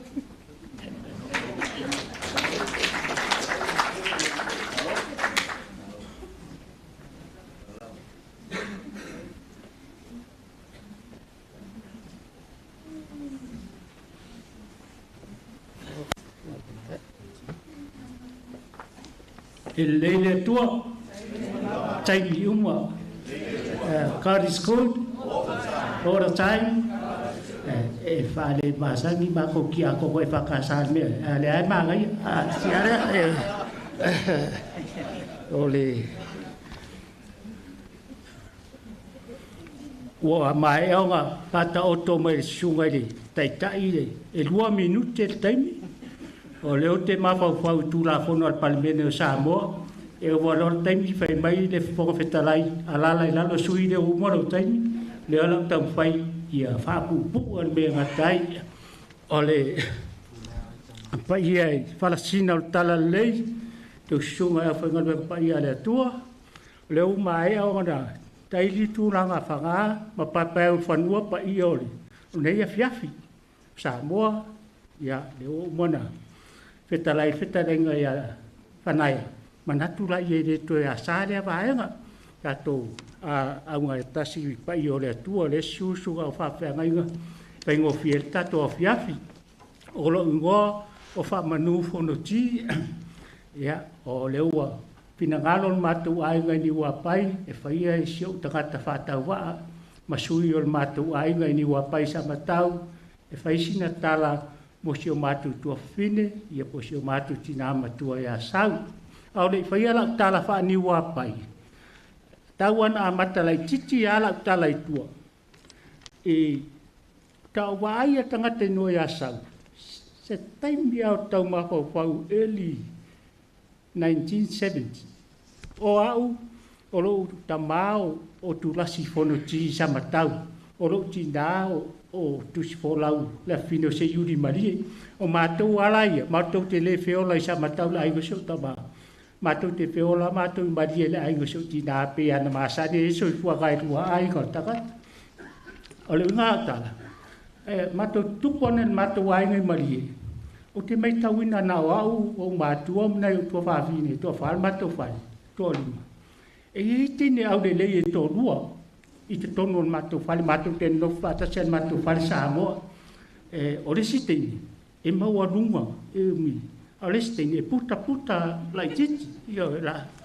Ea, o le mea anau mai tauina lai te imi lea, e iai le tine, o resi tine, e surulo na ia i tai a uma e usu, e surulo na ia lan moana vai atu ale pa ia man ai of pa pa o le to ninga ale a onga le sa ta u ya so yo TTC i marifa e ta pena i tene fia fa ia onga ja mo a le steni e ofu aro na ofu tusi efu o lo lai o le nes tene ia o pautala no lo fa mai o le fa na o le usolo ta mama i tu ai sa matau o le no fo i la tarata e pia a wala la o lo mun muri ane wo e ola ya istaimi o le sitaini le e ngoi ya sa o le sitaini le ngoi ya fa ui tini tino leila mato o ina matai do ai mato ma futa i mali o mato e filo ai nei masau le lua fe i le mali o mato anti le fa ngeo tangaloa ya te fa peta la sa mato no por paleo pana e fasi ai talo fai wa ai atu to man to ya so to lai ya tatu no foi i mali ia ole taimi mu le no vai tangate no ya sau ma fa au to lo mun mun ole fa na ua ale uso le o ta ma mai sa matau ole ai ngo o matu mai sa matau le ai mai ai fa pu pultala ole taimi mulin matu ma futai le matu ai ngai ni wa pai ma fa ni wa pai ma sau o ne dei le lua afi sa fai le reunion na matu ai nga fonti ni wapai ia sa matu iai uma masau matu ai nga matu mafuta ma nei matu maftanga umi e fon matu maftanga o ile lua afi le o na talwai e mai al matu reunion i nei vai asu a patu le tala fa wa wa para au le tua se tasio matu ansa tina matua ia tangaloa le vai ia kilan nei io na mato malanga uma mai le sabo ia mato e mau fo ile si mato matanga fa wa masau ia o winga ia sau le mato no ko le mato ai ngai ini wa pai mato ai ngai le fa ni wa pai ole lua fe lua na wala au ile tua i risi o mātou ans, ile mātou tina matua o te tangata o mātou ai ngoi wa spumon tupon tau sanga sa anofo i Hastings. Te mitonu lau COVID-19, wa le mawhai on mātou malanga mai sa mua te milea. Wa watu le tala o tō lau watu i lātou na masi i mātou i au kilani e oi Hastings. Ai lau o tuai marisuafa o sau. O whai atu kusoli. E whaafewhea na sau ile mamao ti. O winga ia e moli mau atu ai. O na winga ia i o mātou mawhtanga malana lona loto a inga, lona loto a lofa, ia malana tautua i le mātou a inga i ni wapai e whai e ia umasui o le mātou a inga e moli mau ina ai o na winga loto a inga ia. E le se mātou moli mau, wau meo le whai o au ma asuli o whioi o mātou a inga sana whanoti ia i ponga vai mani wapai, ia fio mai e tuangane whaani wapai o sauma ona uso o mātou whanau le suma sunga whapeangainga a malo atua i lau sunga whapeangainga e whesa whanti te ana ti kātau nuu mai Australia o no tau whai turi mai tai malo whaftai ia mai se whao ta mao mātou ainga ia matina a malo mātou whaftai sau whafetai tele lawa i lau loto ainga whawhetai au ngā ruenga whai, whawhetai lau tautua, e le aise me e au o aere sila whanga le atua langi i lau tautua, mai se fōi o lau tautua upu, e ala i au tua lalo, o al tala tuspaia, o le tele o tausanga o tangata soisuanga nei, o le tele fōi o nā o rona sila pia, tele i whaasoa sau, whaamanu ia ina i o mātou tangata, ia wale ati na ina o mātou ainga, wale lumana i luma. Whaftai, ia te outou o e nei whaifo mai i le laualo o sau, ia meisio la fio ngā murianga, ma lo whaftai le tausi matua, whaftai ia te outou nei a outou whanau la outou tausinga, ia i whalfu i niu ia i lona lapa. Ia i whamanu i o le atua ia te outou, wala outou lumana i paun mātou a tatalo, ia tō anga le whaauau, ngā ruenga si o tō tina, whaamau popoina o tātou ai ngai ni wapai, mātou whaftai lea sau, ia manu ia tele lau maranga, mātou talitonu i nea fiafi mori mau uma, o umana e talia Iesu e whai mōwari i mau whaola, e re tau mateina, lo whaatari lo matai langi lo uwhale atu, ia vi ia Iesu, manu ia tātou matanga rea fiafi, tai lau sunga tai mon mātou aganoa soifua.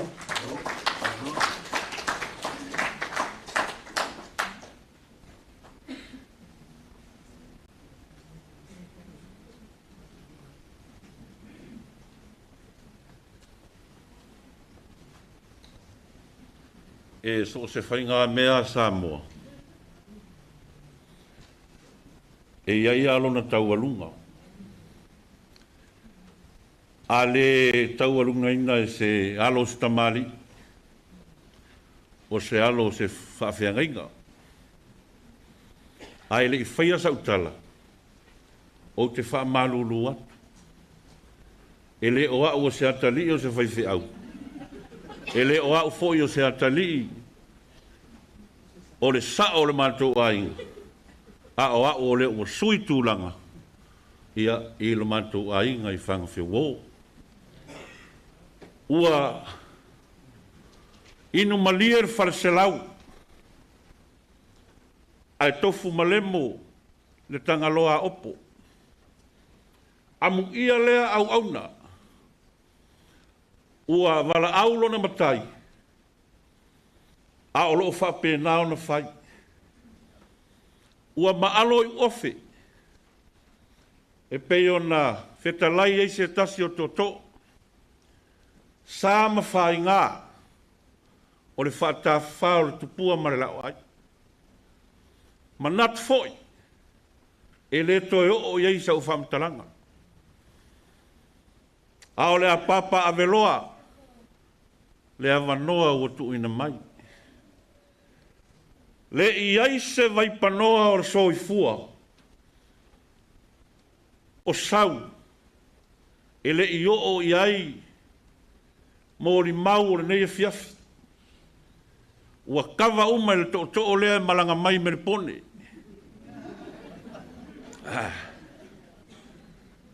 Aua na o ni nai vaenga. E na o le lua vaenga o te fia mori mau iai. O nisi o vaenga. Ia o lea ua sila whaafonga iai. Le pa ia ma le mamalu ua o fia. I le nei e fiafi. Mua mua. O au, se i whaelo mua mua lo tūlai. Nei tau mate wha mea ta i tai ato. Ia po o aile nei e tu ato. E tau songa ma ua ma le wharetua i a sau. E tau songa o mātua a. Se i vai ane le pa ia o le manu. O te ola i whael mātua a inga. E le i tau su ea se fō mai. Ai se a, e i ai fō mai. Na misi le fule wa ai le fō mai i Samoa. Ina ua tu ua Samoa ai malanga mai i New Zealand. E le i muta i nā le fō mai. Sa fō mai atua i nei i New Zealand i Samoa. O te moli mauatu. E le i onge lo tina i se, i ni fuala au. E mulinga fo i le sapalai le malo i le aluatu le sapalai sau. Pau leo le vaenga e sili o na o fia fia. E i ona sa unua le wharetua o le toe ina. Le mea lea na lei ona to mua le tautalanga i le so. Ua malie a whenoa le whaalo alo. Sau i lo ainga. Le i ai se mea na mativa. Taimi uma, irisi masi uma. E le misi. O le lua o la umori mau. O la ua apalai nei si seni mo tangata mātua. E la vea ila malo utina. Le vaenga lea whaapea ua. Na soifua maile. E o e le tasiva whaavad. O le tasiva whai. Lae whaatali nei si seni o la utina. O te leiloa. Po le ale pule wha soifua le atua. Pe mau atu si seni o soifua. Pau ole mea o te mori mauai.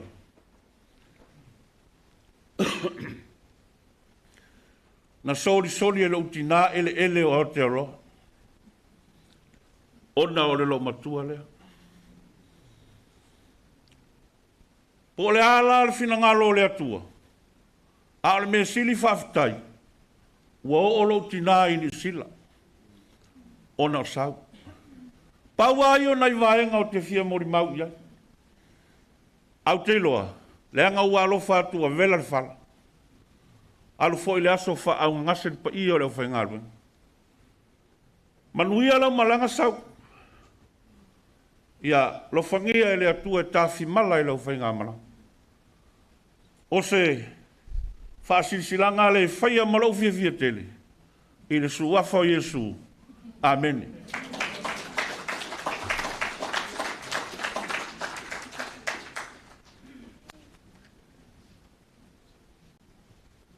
Malau atu le tama tātou ai ngai whanga whi wō wale lava mai le whionga sao. Whionga ia pau. Ia e whai masui o tātou ai ngai. Whai se mori mau. Au o whi tau i leito e 5 minute.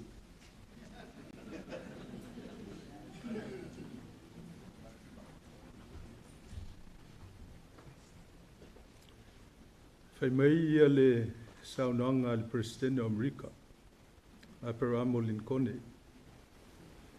E leo tausanga o le soifuanga o tangata e fua iai le tangata.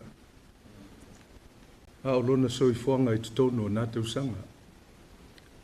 Abraham Lincoln once said, the life of an individual is not measured by the number of years in a lifetime. It is a lifetime in those years. E whai a vaenga pūlava lau sunga i fōmai o tō whamanino. Tai o sauninga ma le mtua whaiva. E mōli ai alo whaanga e le tō whine i a sau. O tala whamau mau alo ta maa o le tausonga o sina whapeo leina le tina o sau. Sau sa no whaonga i a te ia i le awhiv se lau o no lima ma le awhiv se lau no ono i le aonga a le kale si asfitu i la lovaea o no lo ta maa o teito si na pati au sange sa whai aonga i la lovaea i le teimi lea. Le whaitau alo ta maa o sau sa avea mo na fine mai whainau whapea tō sau alo tō fine. Hai a fua i tala whamau mau o le ainga i le tūlanga o whesota inga le tino tūlou. O le tamalo o tama. O lona tū fine le tina o le tina o sau. E tausonga lalo o tama masina whapeo leina i le tūpulanga mōmua. Ai tausonga ma ua masau le tūpulanga lona lua. Second cousin. O sau. E mawhai o na o whapea antu e tau a whai aile mai moanga mōmua. She was a sophisticated woman. She was a woman of valor. She was a woman of courage. E whatolu na usau i au kilani le tūsanga o mawai. Ma o te miumai e tolu. Sa u fia fia loai i a sau. Au ngase ngase. E le mau se fia lo inga nao le talanoanga i le telefoni i upu nei. Pau. O te le manao e te vaai i a te au i loo fōlinga lea o na ua o mai e te mana tua i au. Sau whai alo o sau ma tuangane ma usau sau. A tonu le whinangalo o sau. Ia mana tua o ia i ona fōlinga ia. She was a happy woman. She was a very caring woman. And that's why I like to use that general overview that she was a very sophisticated woman. Lua, sisilele amatanga suafo sau. I can say that she was a superwoman. Mai mangalona lua le na. E tau a whai ai mō li mau. I le vaenga lau tele whātatau le soifuanga sau. She was indeed a superwoman. A sila i lona whai o Tavita. E mawhai ona o whapea atu le mai moanga lona tolu. She was a trailblazer. O le tangata sa finau. O le tangata sa tawivi. Ma le mai moanga lona wha. She was trustworthy. Te miumala vai malanga tuai sau i Samoa. Ale nofo le mātou ai ngai whanga wheo. E nofo le mātou transit motel e muli whanua.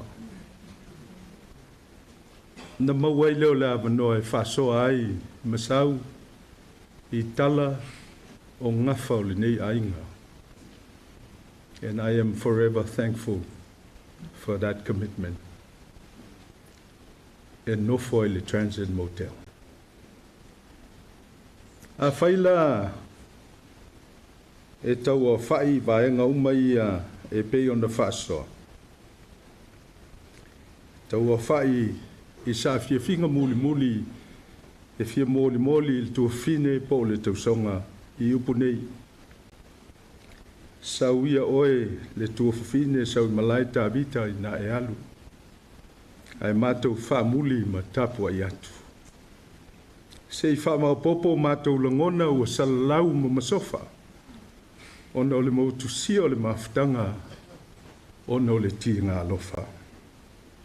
O oe o le pautu i whana wheo o ngausia, ma le asoa o le ainga sa le lua o motusia.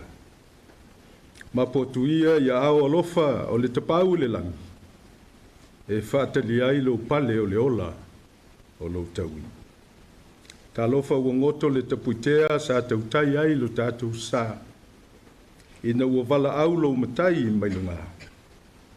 Sauia ina e fōlau le nu e ngalo ai ti ngā. Ma tapena ai mo le langi i lunga.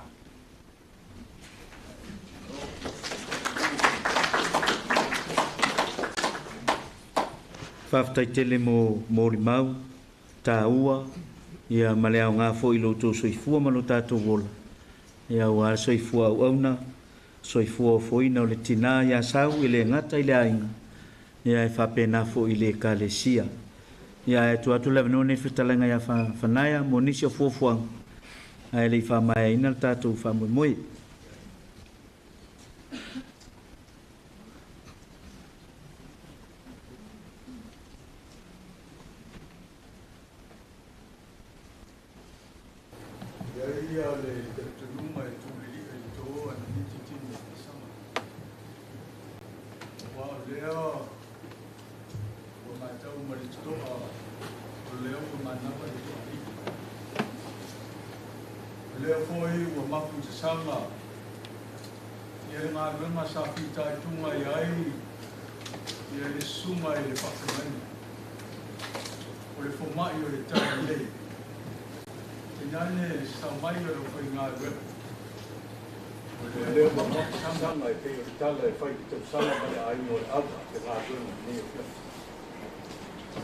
E foi ele tau finga. O leo wa mapu tau mua wa stele. Te ngā ruenga lea tua sa whate whao i whangaenga. Man mo te whate sau o lingalinga i au te roa nei ma le nei wai ai. Ai le mawhai o na tu loa i le tātou mawhtanga i lea so. E au ina whai atu sa mātou whakatalanga o le mawhtai. Whaia ia musui o i tūtele, o a inga mo i tūtaulangi. A wāsa mua o poto poto.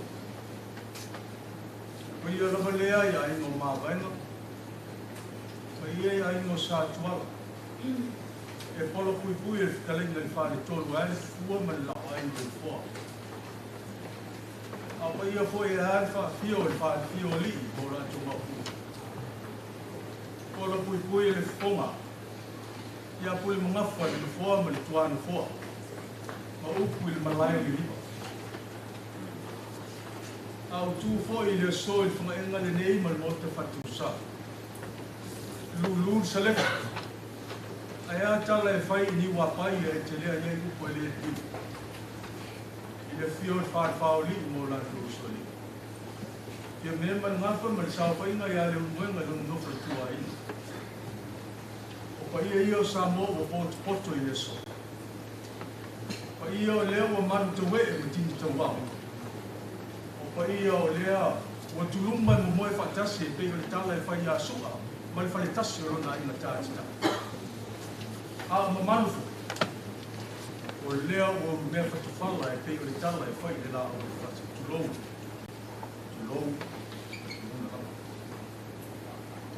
Ia io Samoa e atu mo mpule i tu au ma la taua i le tai ma le wao ti tama ma ai ngā i mutapu.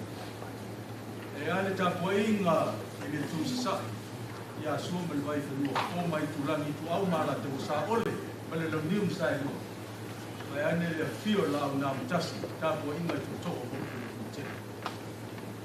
Ia io Samoa o poto i le so e moli mawina e tu ai o le malo i le fiunga i le iu. Ia i le tau whina, anai o le nei tu na iatu. Ni o tuia. Ta matua mtoto, hule matu mua. Le au tolo poto, le au whaitau launu, le au talai o le atu lu. Lato nafa, tau si lea e a upo o sa mua o poto. Ai whai eilu leo whaitawaa, ia o aima, mule tuai whakeke le lava i lau suma i te tai o ngā gonu. I tai o sāhia, lau suma i kuma.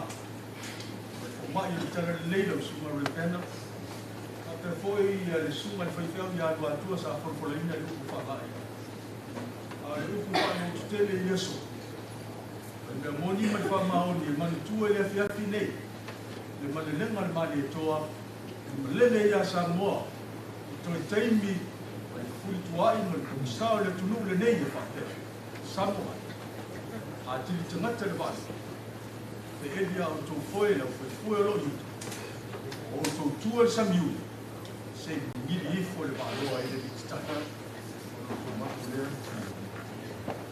ngā luenga le whai ngā luenga wāne le mai o te tai le kāne sia o lao tō ngā luenga le wepi le nei mai nei asu o leo wa tofu wai ai ola le ngono le aina nei sa pāpapa e peo le tala e whai i manu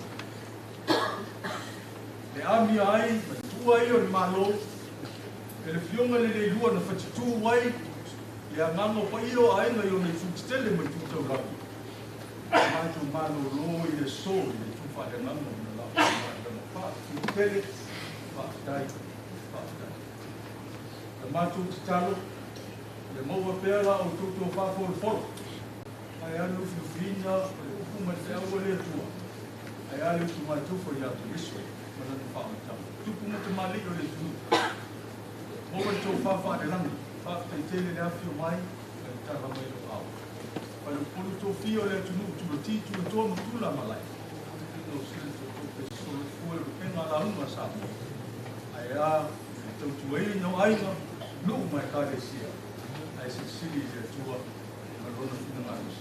For the sake of our English speaking this evening, I would like to say thank you, thank you, thank you so much. Thank you for coming tonight. It's a pleasure and it's very meaningful to us, your presence and your attendance. You know why? Because your presence tonight wipes the tears from our eyes. It comforts us. It makes us feel that you have been strengthening us because of your coming tonight. May the Lord bless you when you return back home, and we'll hope to see you tomorrow at this place at 10 o'clock. Matu te talo le so. Ya tu ama fu ama te talo le fide. Se di mea se unga misi dio ko tai o nga te fa. Ye yai a ao le tua e ta to wa. To te li wa to le uto. Ya matu te talo. To fa fa ta si mane tu. Ta ya o e ma ta to to fi lo. O le vi inga. Ta to te to fa ko. I le tua mano.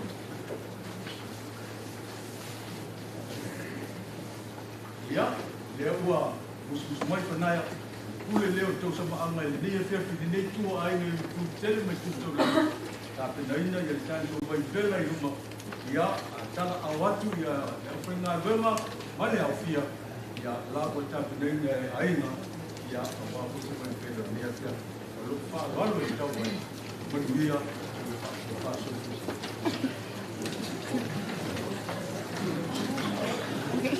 Ya manato leo tātou taunu le si ui o le whamon ni yaso, sau ni ngā mata o mātou tina ya sau. Ya e toi momoli atu lava le whaftai tele, i mōri mau, i le soifu au au nor tina. Ia ua whai le mō tātou sau e whauau le malanga whakatu tua au tātou iai le soifua ma le ola.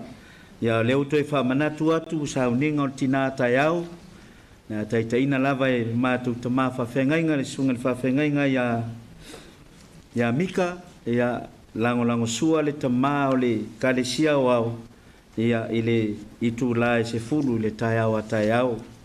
Ia manuia tele le nei afiafi, o le au whauina le tātou afiafi whale ainga i le talo. Pau le manuia ma le file mua lau a fio le atua le ta mā. Le alofa silisili ese o Yesu ke risolo mātou li whaola. Ma futa ina pea i mātou umai lo lava nganga pa ia. Nei māso umai o lava i le whaavavau. Whaavavau lava. Amen.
Mama